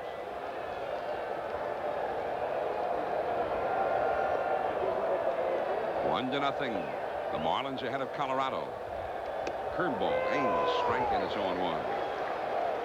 Well, Armstrong has been superb tonight, no question about it. He has not walked anybody. Has allowed only 3 hits. One of those a bunt. A ball and a strike now. 1 run, 5 hits for the Marlins. No runs, 3 hits for the Rockies. I'm hoping, Joe, that as time goes on, that these two franchises, I mean, it's none of my business, but still in all, as a baseball fan, I'm hoping that eventually they'll just become the Miami Marlins and the Denver Rockies. I mean, they want to be regional franchises. They are, in fact, regional franchises, but I don't think calling themselves Florida or Colorado has anything to do with drawing the fans in from their region. The ones who want to come are going to come anyway. That is an interesting thing to discuss. Fastball on the outside edge. 2-2. He fouls it back. 2-2. That's interesting. You know, when I first thought of the Marlins, I remember there was a team here, minor league team, the Miami Marlins, and that's what I thought of. And of course, in the Denver, they had the Denver Zephyrs in Colorado before the Rockies went there. The Denver Bears for Denver Bears. For what, 100 years? 2-2 the count. Curveball. Walt Weiss. He got it. 3 up and 3 down. The lead remains on the Florida side of the net. ESPN Sunday Night Baseball with John Miller and Joe Morgan continues from Joe Robbie Stadium in Miami. 1-0 Florida leading Colorado. The rubber match of this 3-game series between the two expansion teams at Joe Robbie Stadium. Sunday Night Baseball. John Miller, Joe Morgan with you. Dave Magadan takes a strike. We'll be at the Astrodome next Sunday night. 8 Eastern, 7 Central, 5 Pacific. We'll get a close first-hand look at the red-hot Houston Astros and the Cincinnati Reds, who started awfully slowly this year. Awfully slow this year. Okay. Yeah. Real slow. Very slowly. Very slow. I'm going to get it. 0-2 the count to Dave Magadan. He has singled and he's grounded out to second. Butch Henry right now delivering his 100th pitch of the game. And it goes to 1-2. By the way, we were talking about that big wall in left field, the scoreboards and the clock tower and everything else, and some of the names. Apparently, we're told by the switchboard here at Joe Robbie Stadium. There it is, the big wall out in left field and left center. They're getting calls from all around the country, people calling in with their idea for a nickname for the wall out there. And we're hoping that they'll write down a few of these names and we'll pass them along to you. Let's get a good name for that big wall out in left field. That's a ball. I mean, the other ones are kind of derivative names, right? I mean, the teal curtain sounds more like the old steel curtain defense of the old Pittsburgh Steelers. I don't want just a derivative name that's cute. I want a real name for this wall. That's a ball. 3-2 now to Magadan. Conine on deck, then Arias. But you know, I'm talking about this being called the Florida Marlins. And I'd like to see them called the Miami Marlins. And people, this is Florida's team in the major leagues now. People come from around the state down here to watch ball games. That's fouled out of play, 3-2. But up in the Tampa St. Pete area, the fact that they've usurped the name of the whole state for the team down here is a negative. The people up there don't appreciate it. They want a team themselves and have come close many times, as you well know. And they don't appreciate the fact that the Marlins are calling themselves Florida. Galarraga boots it. Got him anyway. Well, back to the point you made earlier, when Magadan was thrown out at second on a force out, he does not run that well. And they still had plenty of time to get him at first base. 1 down. Galarraga moves over, it hits him right in the pocket, then he kicks it. But he has plenty of time, as you can see, to pick it up and throw Magadan out at first base. Good job by Butch Henry getting over and stopping at the bag. Wasn't even close. 1 down, Jeff Conine. Now, he's been one of the early heroes in the history of the Marlins, but tonight he has struck out twice against this lefty the night after his grand slam. 1 ball, no strikes.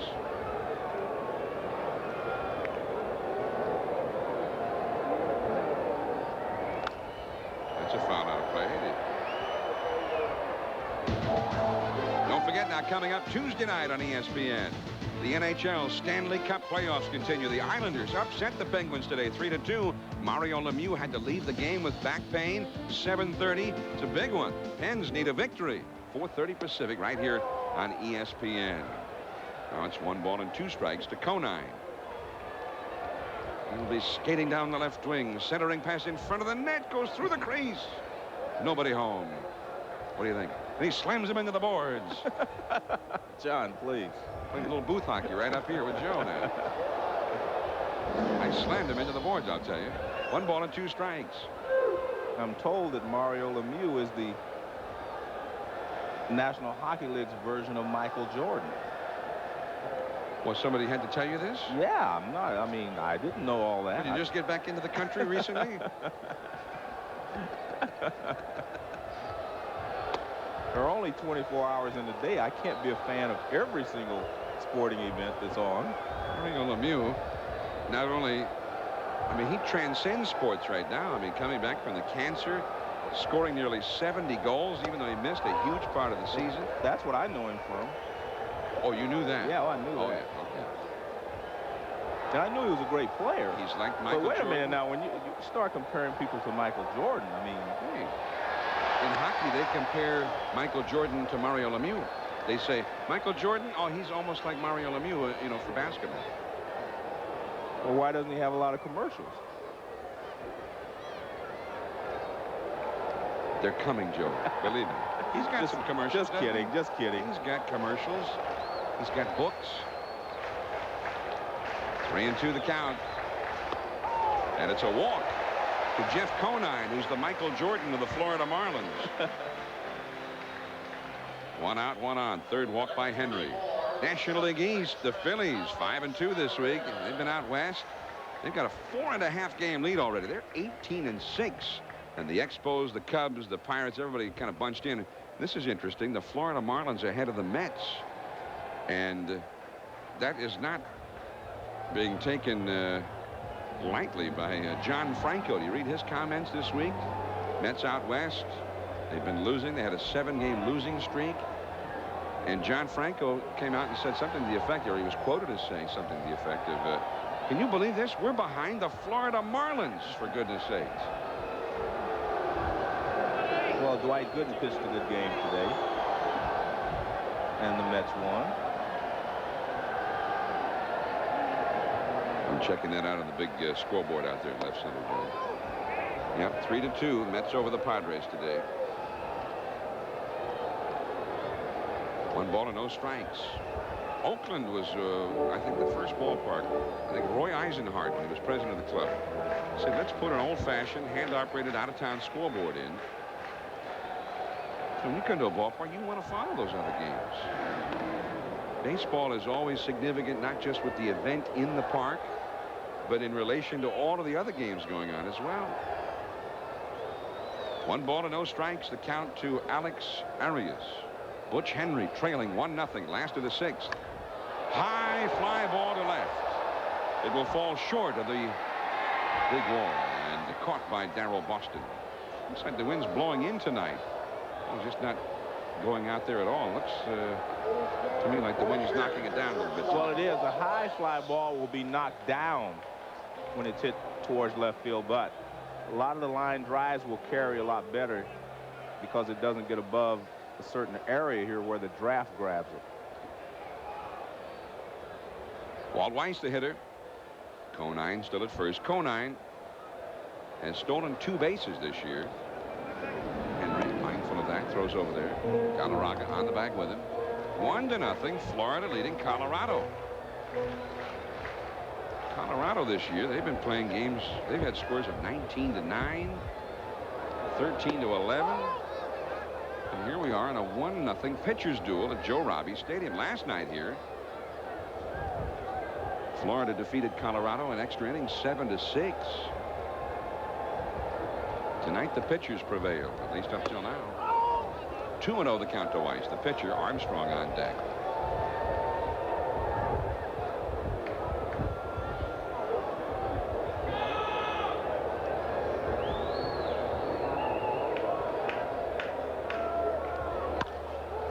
he's helped him out a little bit. Shallow right, Bichette. And that is the inning. 1-0 Florida after 6, but the power is coming up for the Rockies. Galarraga, Hayes, and Bichette. Thought for all of us, indeed. Budweiser takes us around the league. Cleveland and the A's. Carlos Martinez charges A's pitcher Kelly Downs. The A's went down swinging as the Indians beat him 10-2. Kevin Seitzer even pitched. Once upon a time in A, Jose Canseco, 4 RBIs and hit number 1,000 as his Rangers beat the Brewers 13-2. Back to Joe Robbie. We've got our teal caps on now, the official Florida Marlins caps. Joe, you look very handsome in yours. Well, Dave Dombrowski brought them over and gave them to us. This doesn't mean we're pulling for the Marlins now. Hey.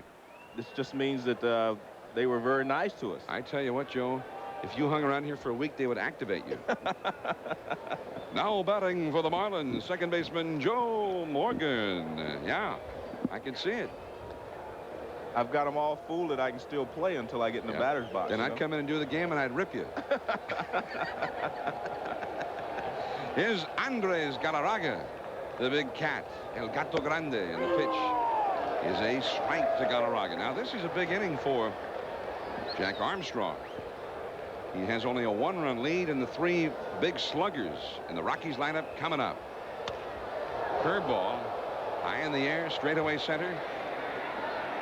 And Armstrong has owned Galarraga tonight, 0 for 3. Well, what he's done so well, John, is keep Andres from going into the ball. He's thrown a lot of pitches inside, and that keeps Andre from going into the ball and driving the ball to right center field. Now watch this pitch. He actually pulls away from it a little bit. It's a curveball outside. Now watch. See how he has to reach for it? Can't get to it. His body was moving away a little bit. And I think that's because he's thrown him so many fastballs inside off the plate. By the way, have our Rockies hats arrived yet? There's ball 1 to Charlie Hayes. He's singled, line to right side. I want to give the Rockies equal time. I do too. I love the Rockies. Where are those hats? Yeah. Well, I sent down for one. I haven't received it yet. You know why? No. Because they're not giving you one until you sign a contract to play second base with them. 1 ball and 1 strike to Charlie Hayes. Hayes has a single. He's lined out to right center. They see Armstrong working on a 3-hit shutout. He has not walked anybody. He's just been sensational here tonight. That's a beautiful line. Good breaking ball. 1 ball and 2 strikes to Charlie Hayes. 1-0. The Marlins in front. Only 1 time in this game has the Colorado leadoff batter reached base. That was Alex Cole with a bunt single leading off the 4th. Cole eventually stole his way to 3rd. He's the only Rockies player to get to 3rd base. Struck him out. Again, because he pitched Galarraga and he has pitched Charlie Hayes exactly the same during this ball game. Because he's pitched him inside the first couple of times up, now the outside part of the plate is open, and that's where he's going now. See, when a hitter faces a pitcher a couple of times, first you get an idea of how he wants to pitch you. At least you think you do. And a good pitcher will change about the middle of the game and go away from what he has been doing to you so you can't sit on a pitch. Here is Dante Bichette. And a high foul to go back out of play. 1-1. Bichette has struck out and he is lined out to left. That big wall in left field beckons to these big right-handed sluggers, but nobody except Freddie Benavides, the least likely of the Rockies to hit it. He's the only one who has hit it tonight for either club. He hit a double off that wall in the 5th inning, but low off the wall. Easy play for Arias, and that's the inning. That's 7 in a row retired by Armstrong. He'll lead it off when we come back. 1-0 Marlins. We are into the late innings now at Joe Robbie Stadium, and the expansion teams are giving us a pitcher's duel. Little nervous for the owner of the Florida Marlins, the chairman of the board, Wayne Huizenga, is in his box right alongside the dugout. Foul ball, strike 1 to Jack Armstrong. Huizenga bringing baseball to South Florida, and also next year I guess going to be bringing expansion hockey. NHL hockey will be coming down here. That's a swinging strike, and it is 0-2 to Armstrong, who is 0 for 2 in the game. He struck out and popped out. Chuck Carr and then Junior Felix will follow. And Butch Henry makes short work of him. So there is one away. Another huge crowd tonight at Joe Robbie Stadium. And in the history of expansion, the 1977 Toronto Blue Jays, the most successful first-year attendance, 1.7 million. The Mariners that year, 1.3 million. The Expos in '69, 1.2 million. Those are the only 3 expansion teams that ever drew 1 million or more in their first season. Even the Mets drew below 1 million. With that 1962 season at the Polo Grounds. And you saw there as Carr takes ball 1. The Rockies are projected at their current pace to 4.7 million plus, and the Marlins to 3.4 million plus. Remarkable. There's never been an expansion, I think, like this one, with all of the hoopla and the interest that these 2 ball clubs have generated in their home markets and around the country. Well, but I think they're benefiting from baseball being at its highest point as far as fans are concerned, because when the Blue Jays drew 1.7 million, people weren't drawing 3 million people, you know, as a group or any team. You know, now you have teams drawing over 3 million, the Dodgers, of course, and the Blue Jays. So I think that they've come in at exactly the right time. This is where baseball is really at its highest point as far as attendance is concerned. By the way, you see the Colorado bullpen there. There is activity down there. That foul ball went out of play. The best average attendance so far this year. Look at the Rockies, nearly 60,000 a game. The Blue Jays at the Sky Dome, the Atlanta Braves, the Orioles at their new Camden Yards ballpark, and then the Marlins. 2 of the top 5 best attendance records right now are the expansion records. Chuck E. Carr down on strikes for the 2nd time. In the bullpen, the right-hander Willie Blair and the left-hander Gary Wade warming up. The pitcher, Butch Henry, is due up 3rd in the 8th inning when the Rockies come to bat. Junior Felix coming up here, 2 down, nobody on. Well, Butch Henry's been sensational tonight, giving up only 1 run and 5 hits, but he is trailing Junior Felix 1 for 3, singled back in the 3rd. Strike 1. California Angels were born as the Los Angeles Angels, 1961. Their first ever home game in the first ever expansion in baseball history. They drew about 11,000. 1961.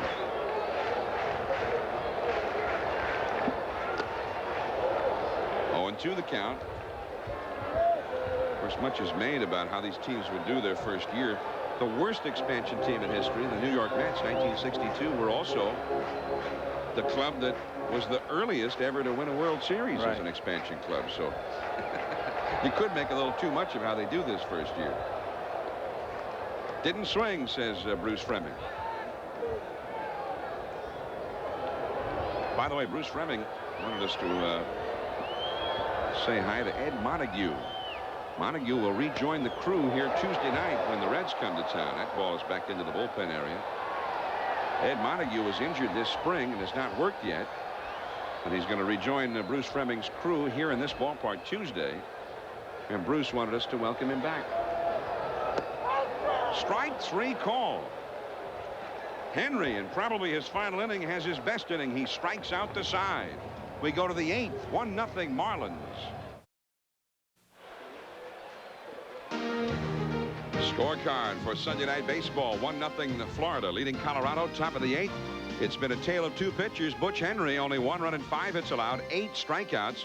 And Jack Armstrong, 7 shutout innings. What a story for him tonight. 4 strikeouts, no walks.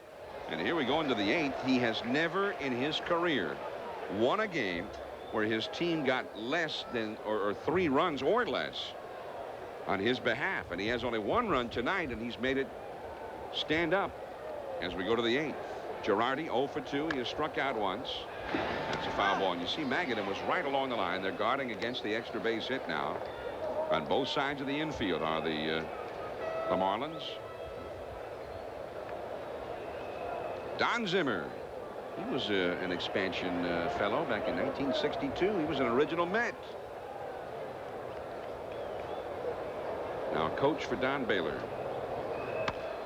That's foul. You mean he played for Casey Stengel? Yeah. And Marvelous Marv Thornberry? Not for. With Marv. With Marvelous Marv. Yeah. Actually, Zim was only there, I think, early in the season. I'm not sure, because Marv was not with the club when the season started. Marvelous Marv, one of the legends of that Mets club. Fouled straight back. They had a big party for Marvelous Marv Throneberry in a Manhattan restaurant one night, and they thought maybe 50-60 people would show. Instead, about 150 people showed. There's so many that they spilled out onto the sidewalk outside the restaurant. Marv got there late and couldn't get into his own party. Ground ball to short. Walt Weiss. And there is one away. Armstrong. Determined tonight. The one thing I've noticed about Armstrong tonight, John, is compared to previous outings that I've seen him have the last 3 or 4 years, is that he has not hung a breaking ball all night, and that used to get him in trouble a lot. He would hang the breaking ball. He has not hung one this entire ball game. Freddie Benavidez, who drove one off the left center field wall his last time, the only extra base hit of this game. There've only been 8 hits all told, and only 3 by the Rockies. Now on deck, instead of Butch Henry, who is due to hit, there is Gerald Clark. Former San Diego Padres, got a little power. To the right side, Arias waits for it and got his man. So 2 men are gone. That's 9 in a row retired by Jack Armstrong since Benavidez doubled in the 5th inning. Now Gerald Clark entered into the game.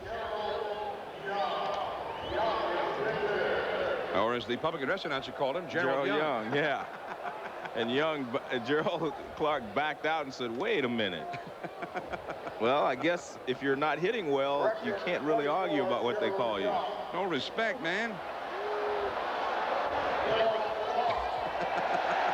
And the fans, right. Hey, the fans even know better. The fans, the ovation, I don't think for Clark so much as for the PA man for finally getting it right. Whoa! He tried to tie it up on that one. Well, he's capable. The ball really jumps off his bat, but watching that swing, he kind of had a sweeping swing rather than a quick swing. That's foul out of play. 0-2 the count to Clark. Well, Armstrong is still throwing well. He's still up around 90 miles an hour. And he started a ball game around 90, so plus or minus 1. He's still hanging in there.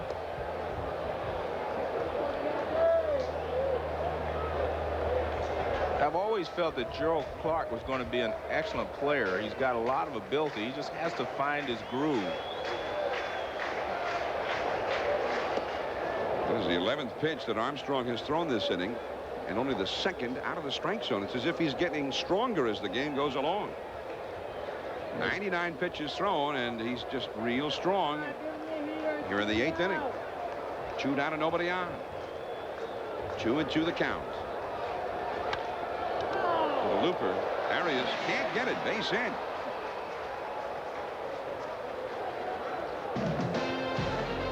Tomorrow night, Ricky Henderson and the Oakland Athletics, Ruben Sierra, Mark McGuire, try and get it going, facing the Yankees, who are very hot. Jim Abbott is the only Yankee not winning right now. Abbott faces the Athletics, 7:30 Eastern, 4:30 Pacific on ESPN from the big ballpark in the Bronx. The PA man there will get them all correct. We can rest assured of that. Bob Shepard. Eric Young, 0 for 3 tonight. The leadoff man got a runner at first, 2 down. Clark back to the bag. We are in the top of the 8th inning, 1-0. The Florida Marlins leading the Colorado Rockies. Maybe we're seeing a first here for these expansion clubs. First 1-0 game.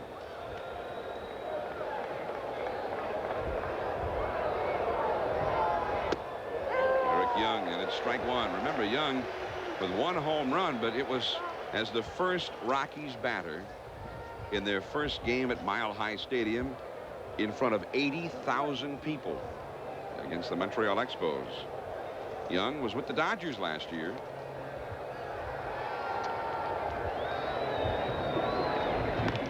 That's Destrade on the bag at first with Clark. Meanwhile, Magadan over at third base continues to protect the foul line, playing shallow for the speedy Young. 1-0 2-0 Marlins. Jack Armstrong. And went rolling foul along the line. And now it is 0-2. At no time has there been any activity in the Florida bullpen tonight. Such has been the dominance of Jack Armstrong in this game. Armstrong last year lost 15 games. And he started the season, he went 2-13. 2-13 with Cleveland. But now here he is tonight looking for his 3rd victory already this year. And it would be his 3rd in a row if he got it. It's been a while since he's won that many consecutively. 0-2 the count to Young. Alex Cole would be next. Clark back to the bag at first. I mean, all the things that we have mentioned or shown you on the screen, none of those things are crossing Jack Armstrong's mind right now. He's not aware of the fact that he hasn't won a game. You know, he's 0-30 when they haven't scored 3 runs. He's not aware of the fact he hasn't won 3 games in a row. All he's thinking about now is that he is in complete control of this game, and he feels good about it.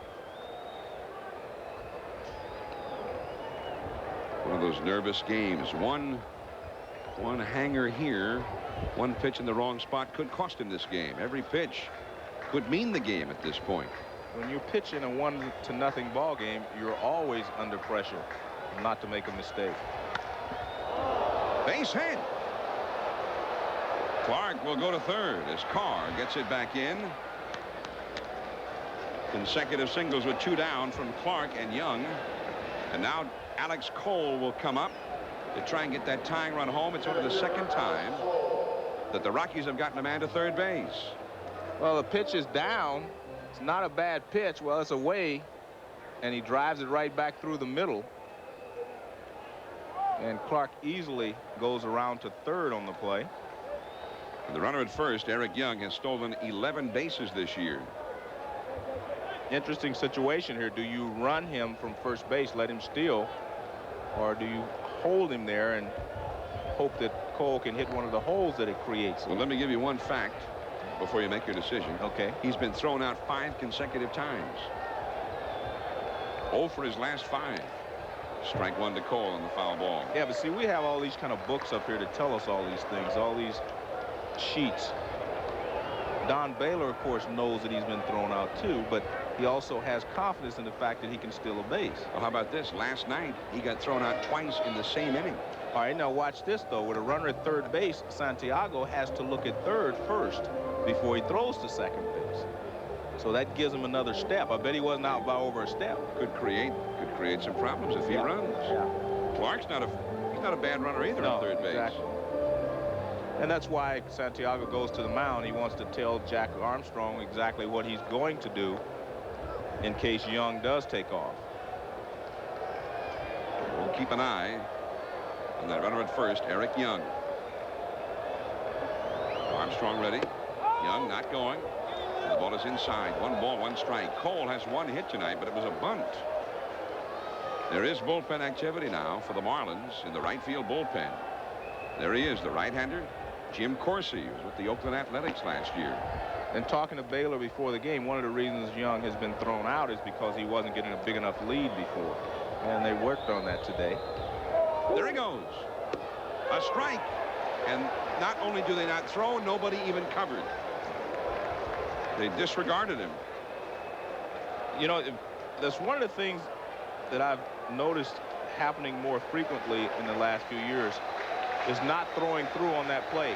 I can't see letting the winning run go to 2nd base without a throw. He is the winning run. Yeah, I can't see that. And they gave it to him free of charge. Yeah, I can't see doing that. I've got to try to throw him out. 1-2 to Cole. And it has cost them dearly now. The tying run scores. Here, and now the go-ahead run will score easily. Chucky Carr booted it out there.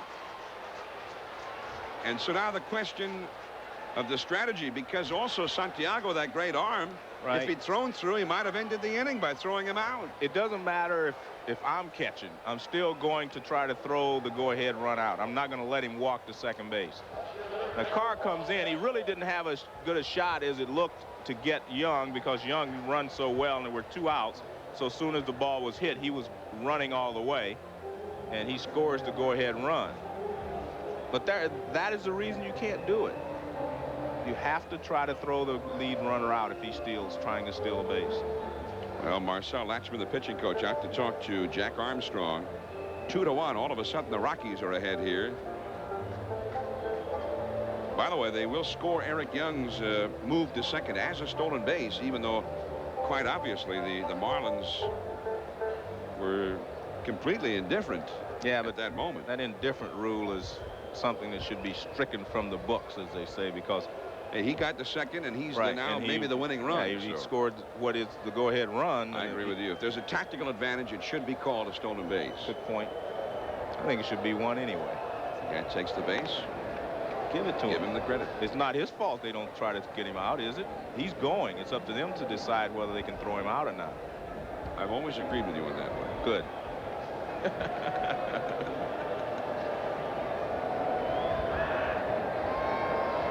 Boston 0 for 3 in the game.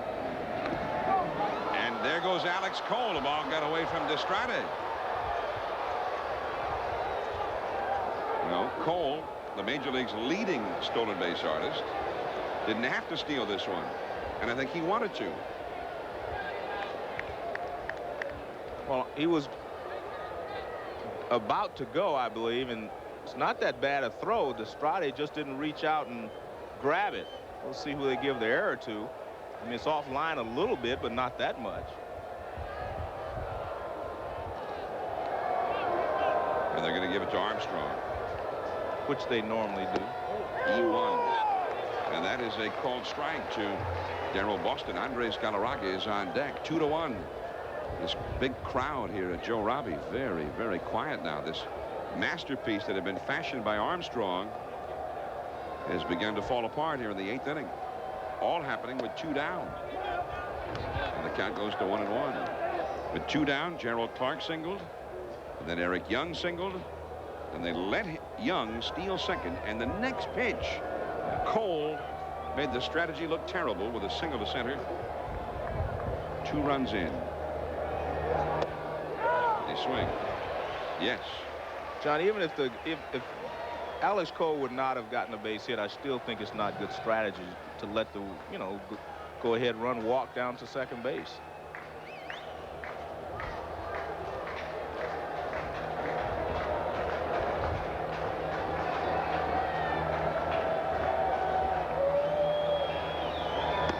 And he struck him out. However, the Colorado Rockies are ahead 2-1. Santiago, Destrade, and Magadan coming up. ESPN's presentation of Sunday Night Baseball is brought to you by Budweiser.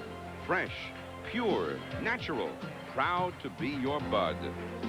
And by Skin Bracer Aftershave. More than a great scent, by Menon. Sunday Night Baseball. Expansion version.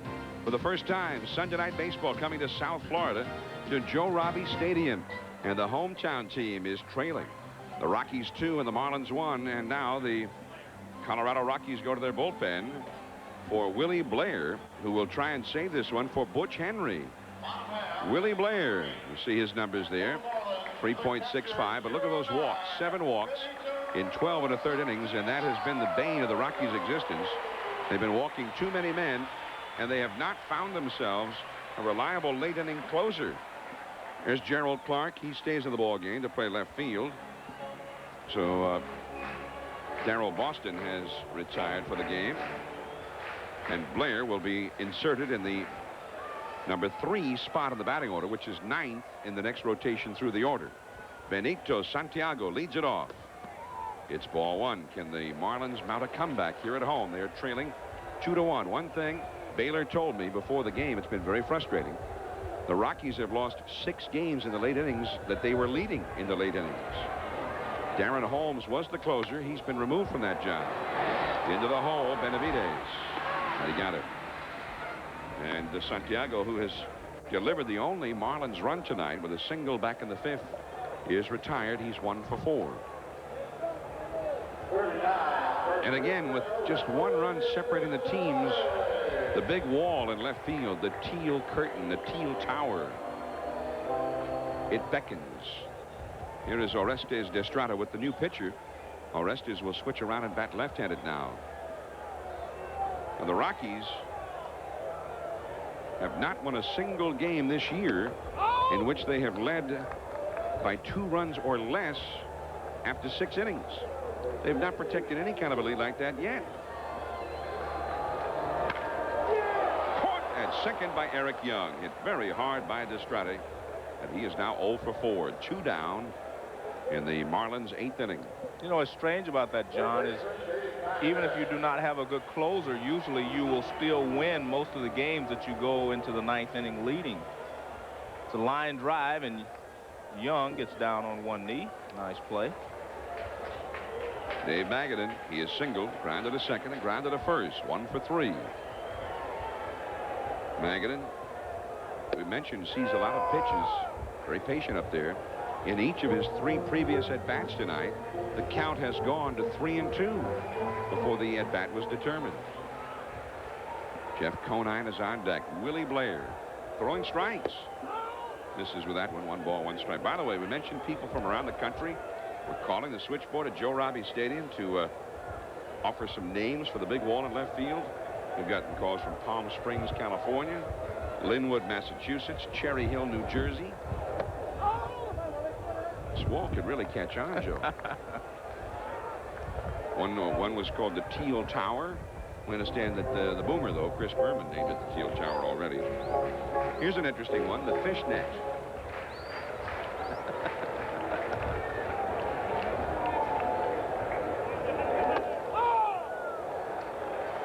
Another one was the green gobbler. I don't get that one either.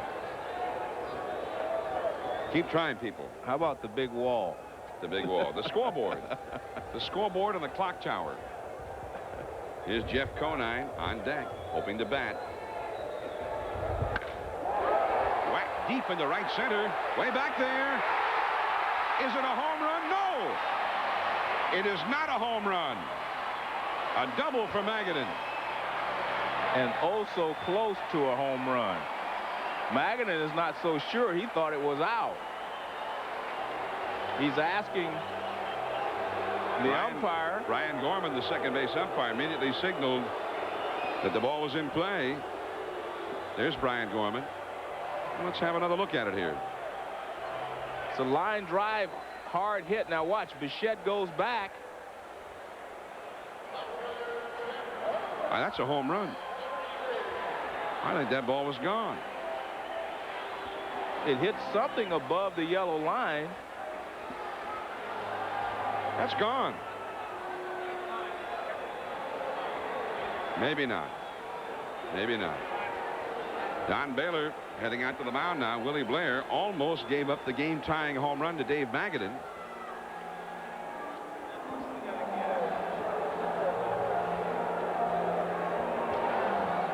Magadan is still confused. He thinks the ball was over the fence for a home run, and it was very close.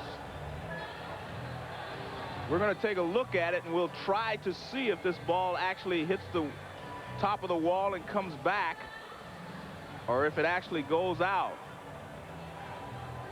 Now that ball looks like it's gone. It looks like it disappears over the wall. We can't see it. You can't see it. You can see the top of it. Now it comes back. But what could it have hit? I mean, the concrete wall is further back. See, there's a concrete wall further back. I don't believe the ball. There is the railing. It must have hit the railing.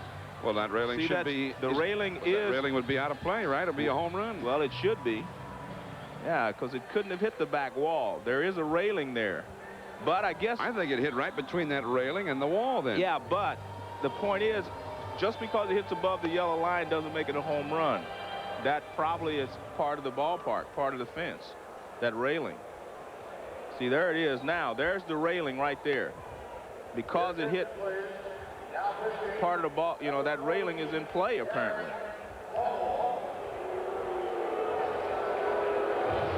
Well, we're told the ball has to clear the yellow line for a home run, and to me it cleared the yellow line, didn't it? Went over the top of the yellow line. Yeah, but the point is, the yellow line on a wall out there still has to go above it See, that hits the rail. It hits the rail. Now, right there, it's going to hit the rail and then bounce back. There is a railing there, as we've seen from the other angle. Now watch, it's going to disappear for a second, but that rail is right there. It hits the rail and bounces back. Well, see there, when you see it disappear, to me, it's gone. Okay, but the rail is actually above the yellow line. It's not away from the yellow line. Yeah. I don't know. That railing shouldn't be there. I agree. But I'm saying, now we agree. I'm saying that also the ball should be a home run. Yeah. I agree with that. The railing is not in play. Well, I agree with that, too. But it would be almost impossible for an umpire to make that call. Yeah, I agree. Unless the ball hits the top of the wall and comes back, it's in play. That's the way it looked if you're an umpire. That's the way it looked. Well, again, maybe it's in play. You know, that has to be a ground rule. That can be a, you know, just one of the ground rules. Well, if it hit that railing, by definition, it would have cleared that yellow line and therefore would be a home run. New pitcher Darren Holmes has come on in relief of Willie Blair. The tie runs at second. Jeff Conine hit a grand slam last night. Ball one. Now Holmes, formerly with the Brewers, has been a monumental disappointment for the expansion Rockies. He was supposed to be the closer. His earned run average is 18.56. He's pitched 5 1/3 innings, given up 12 runs and 12 hits. He's got a nice breaking ball. He's got that one and a much bigger one. He got a big, huge dropping curveball. Product of the Dodgers organization originally. A ball and a strike to Conine. He struck out twice and walked tonight.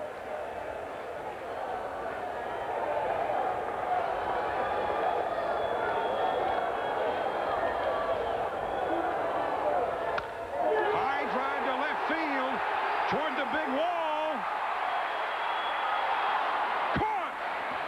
The high flies will be knocked down that are hit the left field tonight. Still 2-1 Rockies. We go to the 9th. 2-1 Colorado leading Florida. We go to the 9th inning. John Miller along with Joe Morgan. Sunday night baseball. Another tight one here on Sunday night. All of our games have been very close so far this year. There's a new pitcher, Jim Corsi. And we showed you the statistic earlier on about Jack Armstrong, the rather sad statistic that he has never won a game in which his ball club got 3 runs or less in his behalf, and he cannot win this one. They got 1 run for him, and he leaves trailing 2-1, and there's no way he can win it. So that long streak of futility continues. On the other hand, it's a shame, Joe, because part of the downfall for him tonight was a matter of strategy about which he had nothing to say.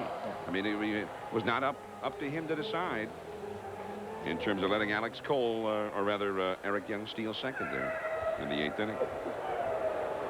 Jim Corsi, he was with the Oakland Athletics last year. 2-1, the Rockies lead the Marlins here at the top of the 9th inning. A little bit of controversy there about that would-be home run, but then again, Rene Latchman never came out to argue with the umpires. Well, I don't know if he could see it clearly either. I mean, it was very difficult to see where the ball actually hit. But I think the rule interpretation, as I remember, because they had a similar kind of a line in the Astrodome. And the point is, if it's not connected to the fence, then it's not part of the fence. And that bar is not connected to the fence. So you were correct. In my opinion, that is a home run. Because if it's not connected to the fence, then that's not part of the fence, right? Right. Definitely. Definitely cleared the wall, hit that railing, and came back out. Yeah.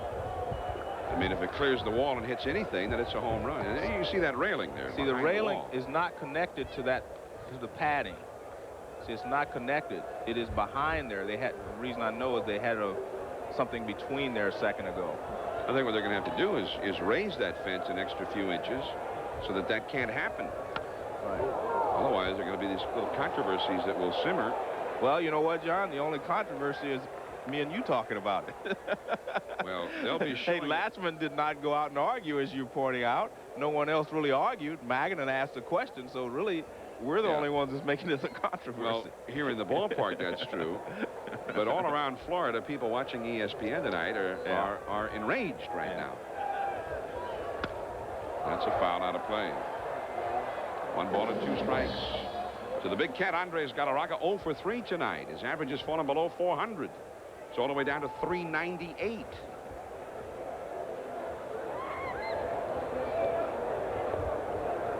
Jim Corsi was in 32 games with the Athletics last year, had a 1.43 earned run average. He swung at it, and Galarraga will not even bother to run. We have seen him chase a lot of bad pitches tonight, and that has really been his downfall. He started in the first inning chasing a slider away, and he ends it here in the 9th inning chasing a breaking ball, a slider away. We've seen him do this a lot tonight. And Santiago does a good job of keeping the ball in front of him.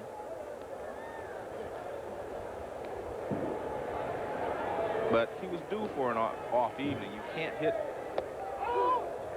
400 for very long in most cases, unless you're Rod Carew and maybe George Brett or Ted Williams or Rogers Hornsby. 2-0 the count. Reggie Jackson goes into the Hall of Fame this year, and I remember 1974, Reggie was still hitting 400 going into June, which was pretty extraordinary. Yes. That's when I think Reggie hit 300 once in his career. That must have been the 1980. year. No, he didn't make it in 74. Well, he hit in the 290s once. that year. Yeah, 1980 with once. the Yankees, Reggie not only hit 300, he hit 41 homers that year. Yeah. And didn't win the MVP because a guy named George Brett hit 390. Right. I remember one of Reggie's patented statements. He said, "I'm going to lose the MVP to a guy that missed 40 games." There's a high drive to deep center field. Chuck E. Carr going back. He's under. Yeah. 2 down. Don't forget now, right after the ball game, Sports Center right here on ESPN with Dan Patrick and Keith Olbermann. The Lakers and the Suns today. Can the Lakers take the Suns again? The Giants did it again in the West. They'll have the highlights and a conversation with Ken Griffey Jr. Still just a kid. That's his nickname, the kid, and one of the great players in the game, playing off there in the frozen tundra of the Pacific Northwest. And I say that in a baseball sense. I mean, it's the Siberia of baseball. Not much news emanates out of the Kingdom. And in a way, Griffey Jr., although certainly known around the country, still, I think it's kind of a secret just how great he is and how great he can be. Well, he's definitely a great player and a great defensive player especially. Dante Bichette fouls it back, 0-2 the count. In the last half of the 9th inning, the Marlins' last chance, Alex Arias, Walt Weiss, and then a pinch hitter due up. Darren Holmes was in there, although the Colorado bullpen is busy again. Bichette, little looper.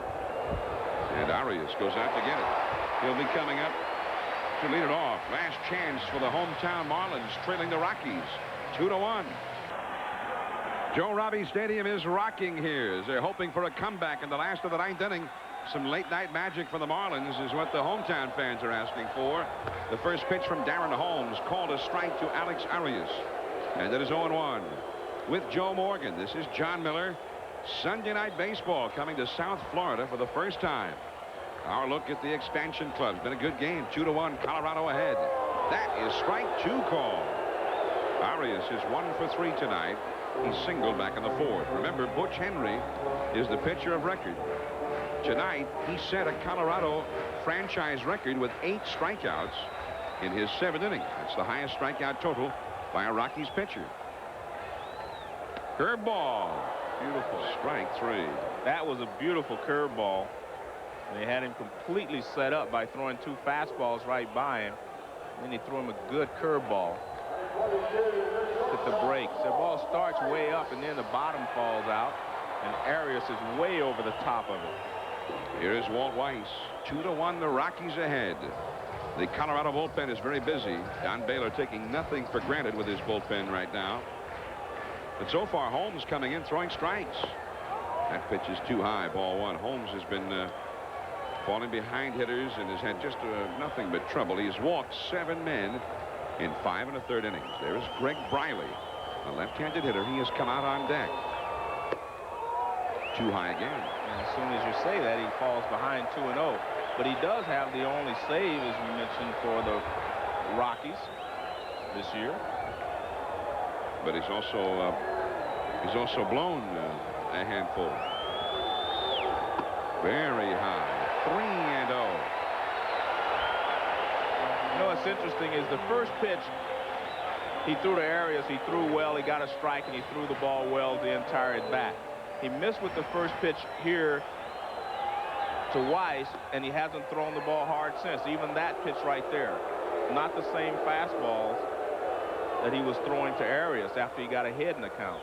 It's like he's trying to aim the ball rather than throwing it. 3-1 the count. It's a good fastball right there. Just turn it loose. 3-2.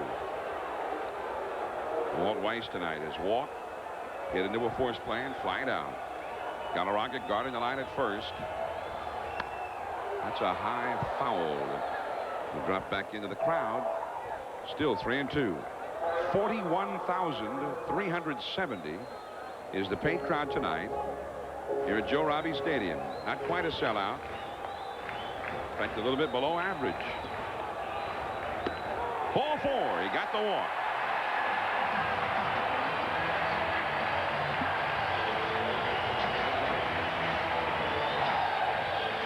I don't think there's any feeling that can hurt you more than to be a manager with a lead and not know exactly how to protect it. And there's nothing Baylor can do here. I mean, if he makes all the moves in the world, it doesn't mean that someone's going to be able to throw strikes. You cannot win a ball game if your pitchers do not execute. Well, Darren Holmes has now allowed 21 base runners in 6 innings of pitching this year. Here's Greg Briley. He is 1 for 8 as a pinch hitter. The Marlins have done terribly in pinch hit opportunities. The Marlins as a team have 2 pinch hits in 31 pinch hit at bats. Rene Latchman's been going with 12 pitchers. He only has 4 men on the bench anyway. Briley fouls it away. 0-1 the count. Sports Center right after the ball game. All of the highlights of Major League Baseball today and tonight coming right up. Stay tuned. 2-1 the Colorado Rockies trying to take this series on the road. Darren Holmes trying to get himself straightened out as the closer. 1 ball, 1 strike. Greg Briley, formerly with the Seattle Mariners. He's got a place in Sunday night baseball history. Our longest Sunday night game at the Kingdome. He ended with a 2-run homer to give the Mariners a victory. Pee Wee Briley, they called him in Seattle. Back to the bag, Walt Weiss. Remember, Weiss has not stolen a base this year. Second baseman Young way over toward the middle. Big hole on the right side of the infield here. The outfield is deep all the way around. 2-1. The bullpen is very busy for the Rockies. A left-hander, Gary Wayne, and a right-hander, Scott Fredrickson. Both heating up. There they are. It's Fredrickson, the right-hander, Wayne, the lefty. On deck, leadoff man Chuck E. Carr, a switch hitter. Galarraga gets his man. And the possible tying run moves over into scoring position. Weiss over to second with 2 men down. Well, you can't get any more exciting than this. And you see Don Baylor raising his hand. He's telling the outfielders, throw the ball to second base. You know, he doesn't want to try to get the runner at the plate and allow the winning run to go to second base on a base hit. So you have to make sure you keep the ball down if you throw it through so that they can cut it off.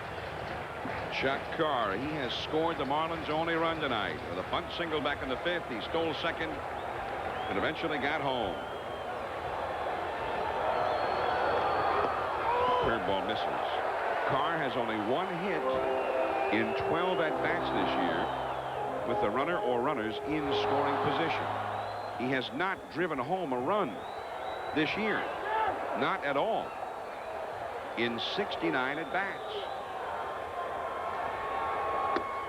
A strike. Fastball, 1 ball, 1 strike. Well, Holmes has good stuff. I can see that now. He's got a good fastball, and he's got a good curveball. His problem is throwing strikes with the 2 pitches. Ball 2. Junior Felix is on deck, and he is an RBI man. Wade Heisinger, the owner of the Florida Marlins, and he looks rather tense himself right now. Toward right field. And here comes Weiss for the plate. Great And the play. game is over. Great play by Young at second base. He was all over that, and he came up, started toward the plate, and made an excellent throw to the plate. The catcher, Joe Girardi, got blasted by Walt Weiss, but he held on to the ball. And the Colorado Rockies have held on to the victory, and they take this series from Florida in Florida. 2 out of 3. This is a great play by Young at second base just to keep it on the infield. That was his first thought. Now he's wise enough to come up and look at the plate, makes an excellent throw, strong throw to the plate.